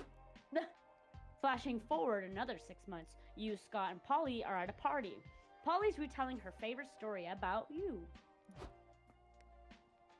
An old dice in the hole rolled in the dice. Oh, an old dice in the hole rolled the dice in the bottomless pit, and we never knew what they rolled. Ha! As I've always said, I think Sully rolled an 8.5. It's written all over his face. My god. Flash forward again. You're sprinting away from 2 giant dice, but you're not fast enough. They roll over you, shattering all your bones. And then you wake up. Damn. You've been having this nightmare for years now. Those dice in the desert hole are haunting you with their ambiguity. You may have gained 3 magic from appeasing the hole that day, but you had no idea those fucking dice would leave you losing 3 mind. Oh, gotta get some mind back. Abandoned village. Oh, this manor. Is it just going through a phase, Mom? Phase, Mom. What do I do? You go the safe route and just get mine back. Or you can just say fuck it and see what Gothic Manor is about. Yeah, I'd love to go to the Gothic Manor, but...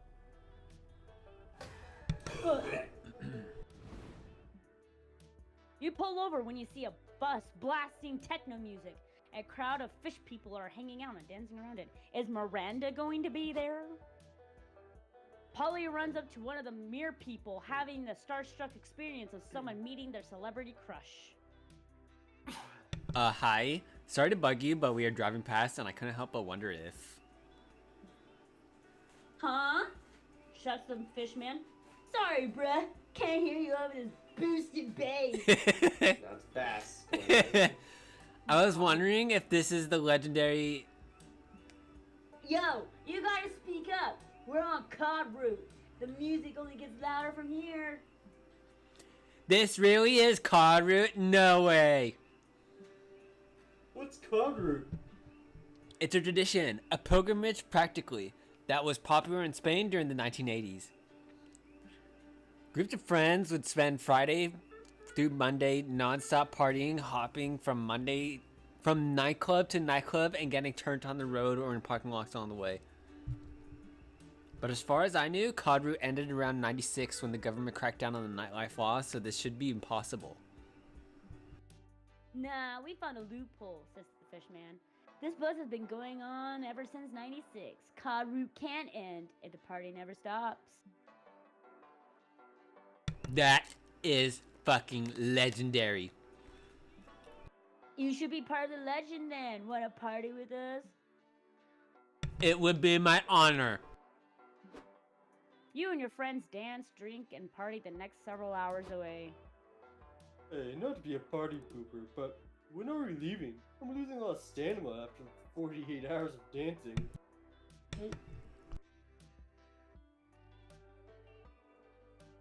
Shot, shot, shot, shot, shot, shot, shot, shot. Oh, I was muted. Woo! Shots, Cod Route forever!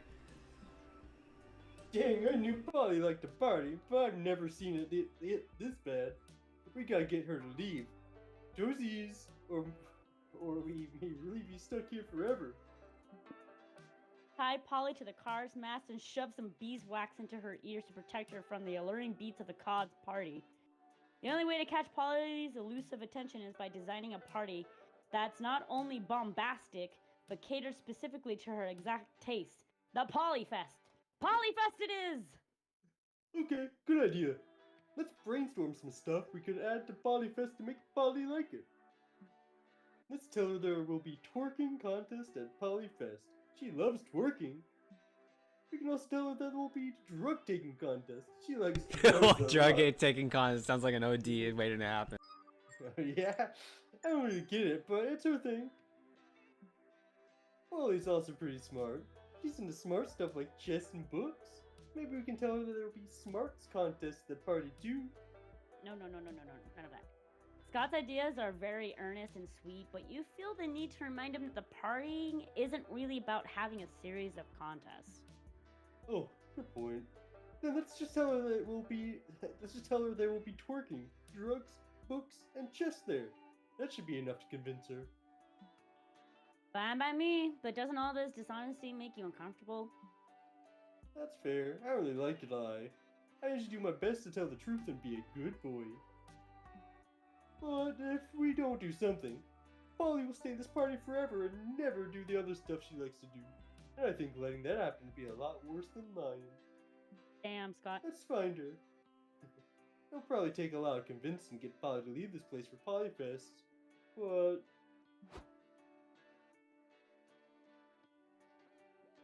Whoa, did you say there's a party going on called the Polyfest? That's literally has my name on it. We should go. Oh, perfect. We're gonna suggest that. I heard they've got all your favorite stuff there. Oh really? Did they have dolphin strippers? I've been obsessed with dolphin strippers ever since I thought of how cool dolphin strippers would be. My brain can't focus. How cool dolphin strippers would be 2 minutes ago. Sure. Sweet, let's let the +3 hype roll in. Onward to Polyfest. It was easier than you expected, though you're a bit worried Polly will be angry with you all when she realizes Polyfest doesn't exist. But in 10 minutes, she's already forgotten about it, and is just talking about dolphins and G-strings. Good thing all those shots destroyed her short-term memory. Onward to the road trip! Well, there is nobody here. You've been wandering this village for a bit and haven't met another living soul. What could have happened to all these inhabitants? All their stuff is still here. Well, you suppose the first order of business is to... Mind. Investigate. The mystery is afoot. You and your friends begin searching the village for clues and run into your friend Joy. Whoa, what are you guys doing here? I thought this place was abandoned. It is. That's why we're investigating what happened. Why don't we compare clues? I found some really compelling raw hide earlier before I ate it. No offense, but I'd rather work alone. Whatever took all these villagers could be seriously evil. You guys should leave this to the world-saving professionals. Come on, we could figure this out together. I for one think everyone realized this village sucks, and they all moved to Vegas. Yeah, probably. Sure, if you guys really want to help me, why don't you try solving this Rubik's Cube I found? It's a very important clue, definitely. I'll solve it, Joy. I won't let you down. 40 minutes later... Well, I'm stumped. This would probably be easier if I wasn't colorblind. Jesus. This is Booty. Joy only gave us that clue to distract us from the real investigation. She doesn't think we're competent detectives. Then let's solve this case before she does. If we find the answer first, Joy will finally see how good and smart we are. Good call, Scotty. We'll be a regular Sherlock and Watson. I'm great at reading people's micro-expressions to deduce what they're thinking about. What do my micro-expressions say I'm thinking about? Milk bones? No, wait, you're thinking about sports. Final answer, am I right? You're asking me? I don't know what I'm thinking about. That's why I need you to tell me. It doesn't take a detective to see that Polly and Scott are hopeless at this on their own. Luckily, you know exactly how to turn them into great investigators. Get fancy technology to enact the ultimate investigation technique. Zoom and enhance. You need the acute perception of Sherlock Holmes, who could analyze a myriad of details just by looking at a crime scene. His secret? Doing lots of cocaine. I think the first one's money, and maybe the bottom one's stamina, but that's just me. So? Yeah, probably. Money! You spend 3 money on some zoom and enhancement software. You and your friends use it to scrutinize a photo of the village taken a week before everyone vanished.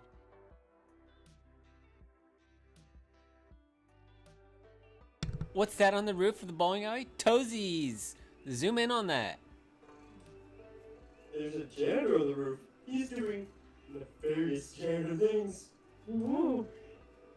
Nah, he looks pretty boring. Maybe this isn't the lead we needed. Are you sure? Posies. Zoom out. Sorry. Zoom in on that wrench in the janitor's tool belt. These are really suspicious. How so? Maybe the janitors can use the wrench to loosen the bolts that will hold the city together. Or... Nope, I got nothing. We won't let Scott beat himself up. You zoom and enhance into the wrench even further. Sure that you'll find something. Whoa, you can see all the atoms that make up the wrench. Look at the molecular chaos. Can we do anything with that? Maybe the villagers disappeared because they all succumbed to the chaotic destruction and entropy that occurs on the atomic level every day. He's smart now. What the fuck? Damn!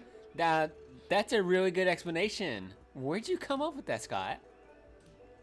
That was his one good smart Yeah. for the rest of the year. Entropy aligned.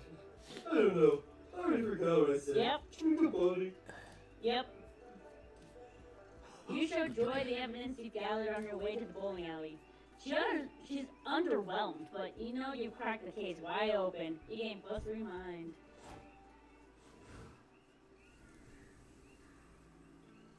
Okay. 60 dungeon.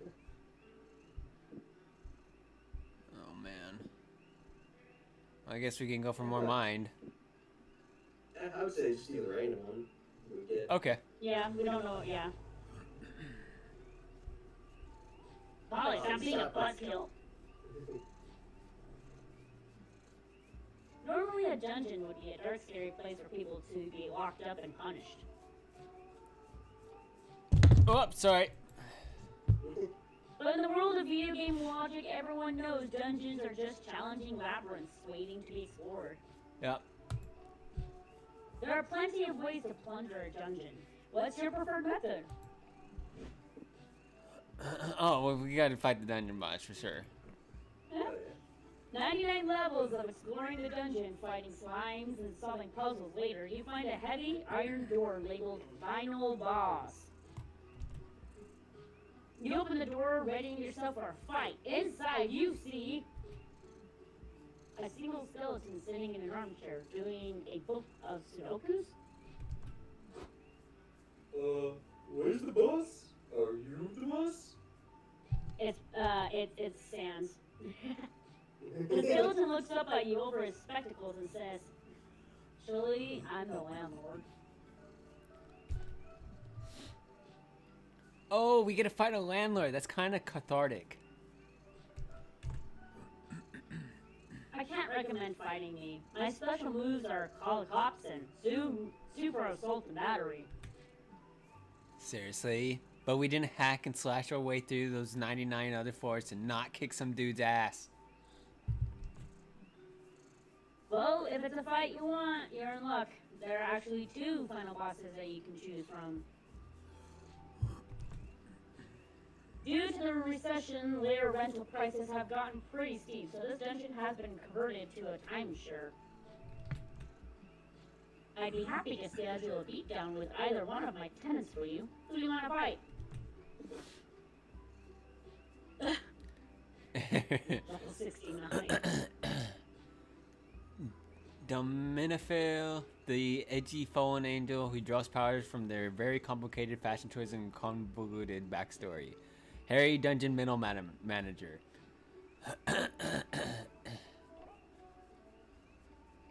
I mean, level 69. What? I said, I feel like when we attack the dungeon master, we get money or something, right? Right, and he doesn't even have a level. Like, that's how far up ahead. That's usually the case when you're under leveled, right? I guess. Yeah. Maybe, yeah. And An elevator appears in the center of the room. Harry steps out of it and takes a seat at a cubicle desk. Welcome to Dungeon Solutions Incorporated. Did you finish filling out those puzzle efficacy spreadsheets? They were due this afternoon.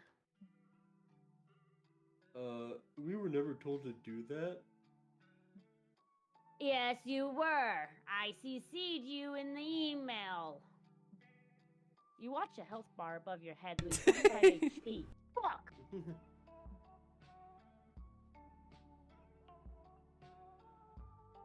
Well, did you send it after 5 p.m.? According to the employee Grimoire, employees aren't responsible for checking or responding to emails during off hours.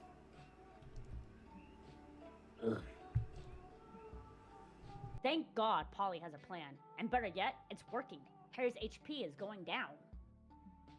Fine, but I need those charts ASAP. You'll have to work through your lunch break to get them in on time. You mean my union mandated lunch break? You can't force me to do that. Ah, fucking union! Harry's HP goes down even further. Harry, your reign of corporation terror has gone on long enough. Did you ever approve Scott's PTO for this full moon? Nope. He failed to submit a formal request. I don't have to honor that. But it's for his lycanthropy. You legally have to accommodate for pre-existing conditions. I'm going to HR. Oh. Harry's HP falls to 0, and a stack of employee harassment reports the size of an anvil falls from the ceiling and squishes him. You lose 3 height entering the corporate hellscape, but earn 3 money from briefly working for Dungeon Solutions Incorporated.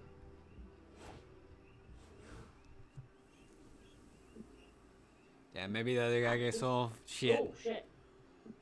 Hotel, motel, Holiday Inn. That's something I like for painting a bill. Dungeon? This one, yeah, we can rest here. And where do you stay when you're too cheap for a real hotel, but too fussy for a regular motel? Here, apparently. This place is full of class, charm, and poise. 3 things you've always lacked. Which means tonight is the perfect night to cosplay as a rich, fancy person. What do you do?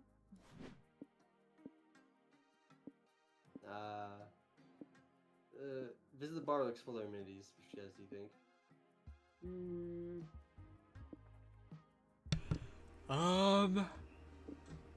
Visit the bar might give mind, I think.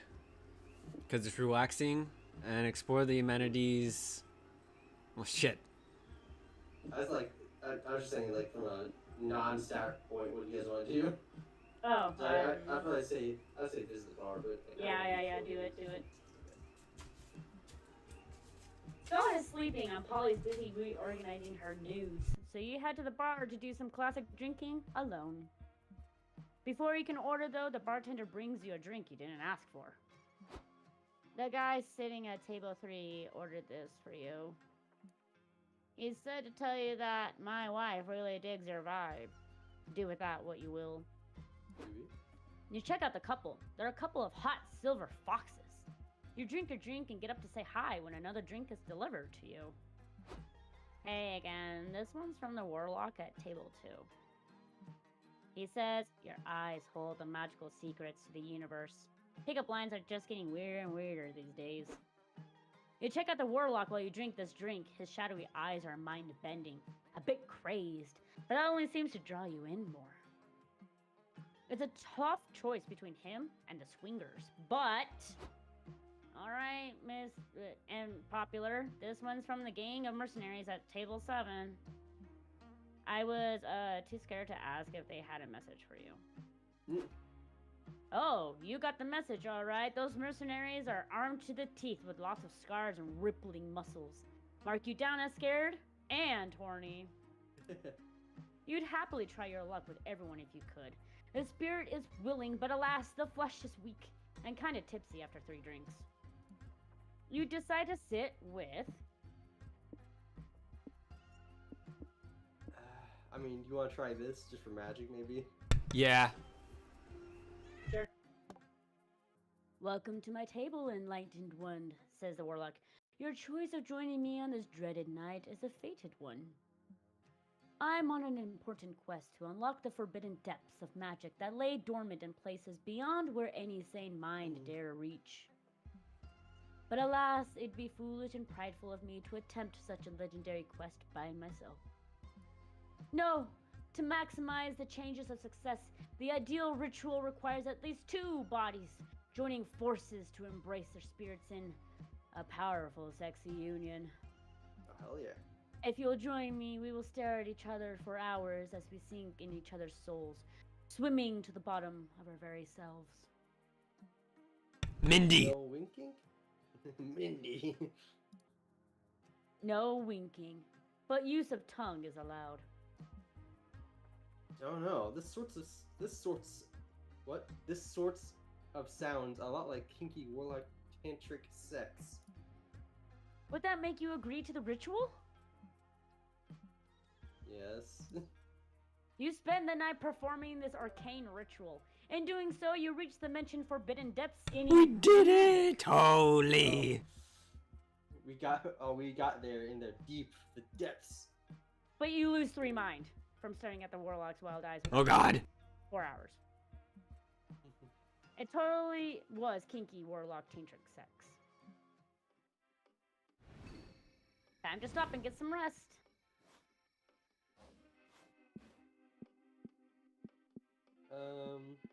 No one's gone here yet.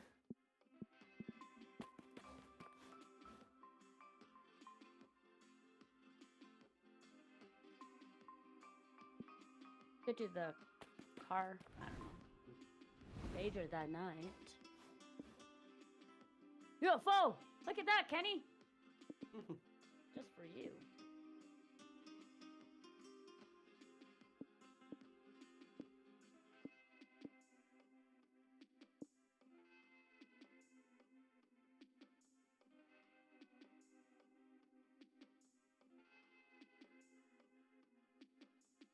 You might as well. Also, you muted, Kenny?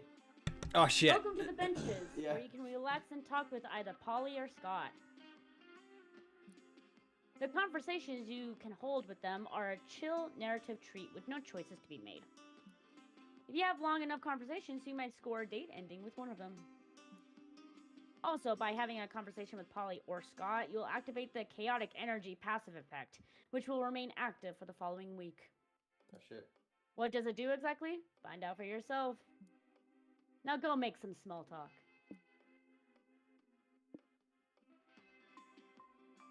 All resource gains Scott's lost. face.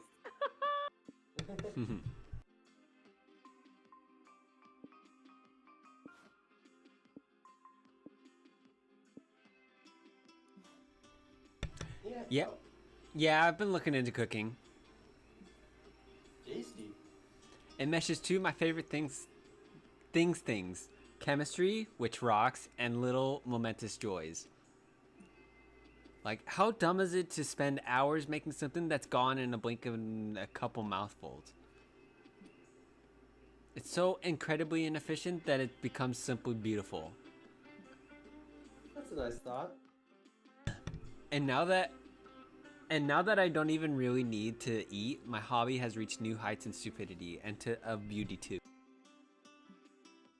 Start taking some cooking classes. Vera takes them too. I love that wonderful bitch, but she could use an education on beautiful inefficiency. Indeed.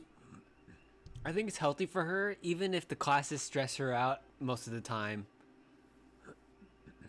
We sit there, we learn, and we experiment, and that's what I love about chemistry and cooking. It's transformative. But like literally, it's all about transformation. You transform things into other things. Like, how can you transform eggs, flour, butter, and some other stuff into a cake? Or how flesh, bones, blood, bones, and some other stuff transformed into meat.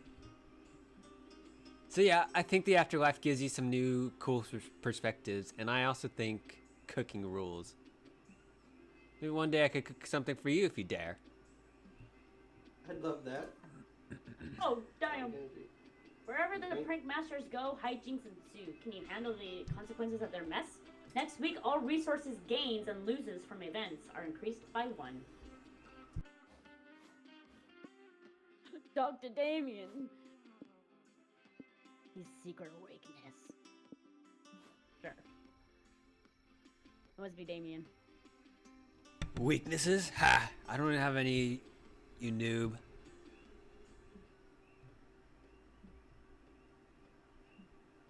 Fuck, okay, I might have won, but don't tell anyone, understood? I promise. I can't grow a mustache. Don't look at me like that! It's the fucking worst. So many times I've dreamt of how I could rock different styles of facial hair. Or I grow one for you. It's so cool, fuck. Facial hair is like natural face makeup. But I just can't do it! I've tried everything. Lotions, dark magic, slapping myself in the face really hard. It just doesn't work. I'm cursed to have this baby face for all eternity. I mean, you can always try some faux facial hair, right? Oh yeah, totally. I may or may not put on fake mustaches in front of the mirror and dream of my life with a hairier face. If you tell anyone that, I'll stab you the shit out of you, got it? Okay, okay. You know, you can try on the fake mustaches and show me your facial hairstyles, if you wanted. I'd love that. Damn! You spend the rest of the night checking out some of Damien's favorite mustache styles. You have a cute, fun time together. So metal! Damien is pure fire. Spending time with him is like chugging 5 energy drinks. Next week, every turn you gain +1 hype and loses 1 stamina. Exciting, but exhausting. Does that mean we gain 2 and lose 2 each time? Heck yeah. I'm not too sure. Did we win? I think so, yeah. Oh, there we go. Yeah! Ah! Ah! Let's go. Magic ending. The road trip comes to an end. You cross the magic portal and end up in a whimsical land full of magic. Holy shit! Who drew this? Hell yeah, I'm I loving need to this. know who's the artist. Apparently, these domains were created by a powerful spell years ago. What was the purpose of the spell? To imprison an ancient evil? To produce a source of power? To build a very big storage room? You may never know. You only know one thing for sure. You're here now, and you're ready for a big adventure. This is where your road trip ends, but a whole new journey begins. Woo! And that wasn't all. Congrats, you've reached a destination. But there's more to it. Every player gets an individual ending. You could end up being a lame loser, just okay, or the MVP. In multiplayer mode, the result will be determined based on how much you each contributed to the source needed to reach the destination. In single player mode, it's determined by your overall resource spread. There's also the date ending, which has its own requirements. But ending up a lame loser will override the date ending. No dates allowed for lame losers. Anyway, let's judge you. Me! This would be fun. If it wasn't for the fact that you drew the short straw when deciding who will guard the car. Oh. Someone has to guard the car so it doesn't get stolen. Good news, the car doesn't get stolen. Bad news, you'll miss all the fun. Yeah. So much hassle finally paid off. You got to dreamed dominions. This has been thrilling, enriching, and dare I say, life-changing? You feel like you're a different person, in a way. Yes, you're at dreamed dominions, but now you realize the road trip isn't really its destination. Dang, the road trip isn't even really the journey. No. You'll finally see it. The road trip isn't... The road trip is Yeah, I the saw that friends we coming. made along the way. Does that make sense? No? Nah, who cares anyway? Your adventures in the dreamed dominions are legendary. Yeah, MVP right here, this whole... And all of your party members, you rise to the occasion in ways even you didn't expect. It's as if you were the chosen hero all along, but you never knew. Zoe, the nimble, He's a bard. the epi, and the lute are your weapons of choice. One day your hands move swiftly to slay terrifying beasts. The next, your fingers move gracefully to play beautiful ballads. You fight for the weak and your music brings joy to those in need. Songs will be written about your heroic feats. Damn.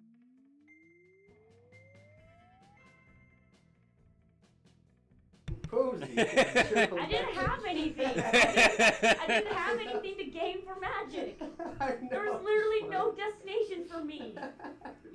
There's literally no destinations for me to gain magic.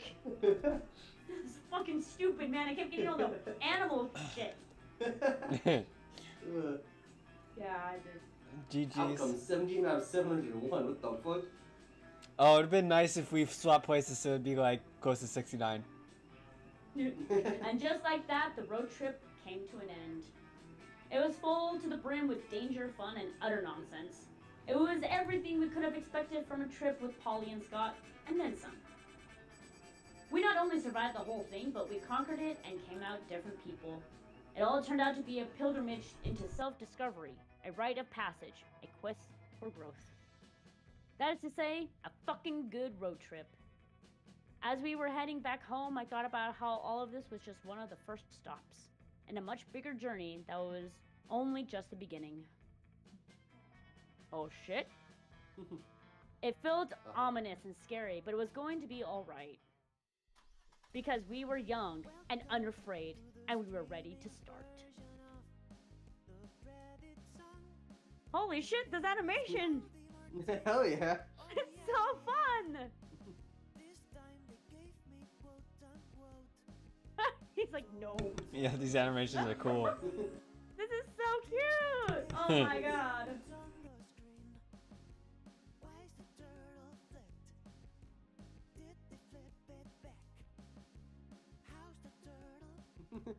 Yep.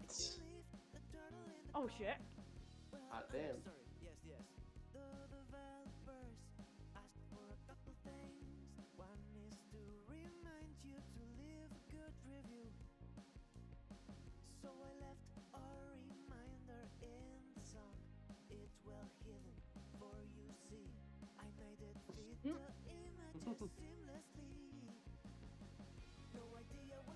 Hey, there's the bird people. Yeah.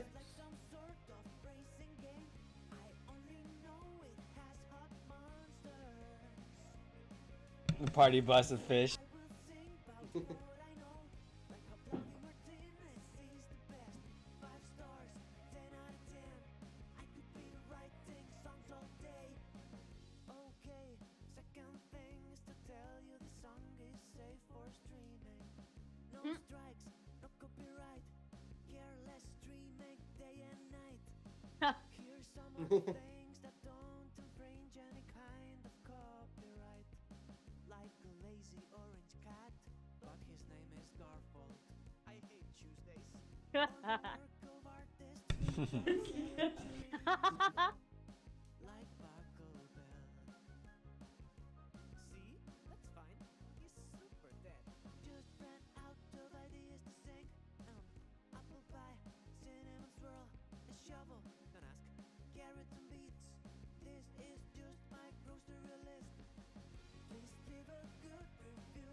I love feet.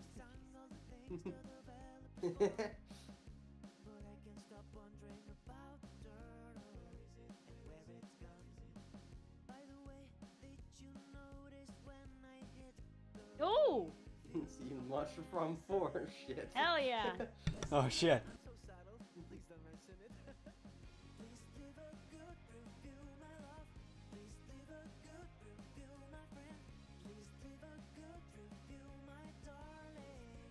dude, this animation was so good. Yeah. Oh, it was beautiful. That was fun. Mhm. I like the concept of this game. Yeah. Also, I don't know if you noticed, but at the very end there, it showed 3 different endings per like type. So there's like 3 different. Yeah, types I of was endings. surprised by that. I thought it was Yeah. gonna be like one Yeah. type for one ending for each. Yeah. You can now play Prank Master mode. Oh yeah. Although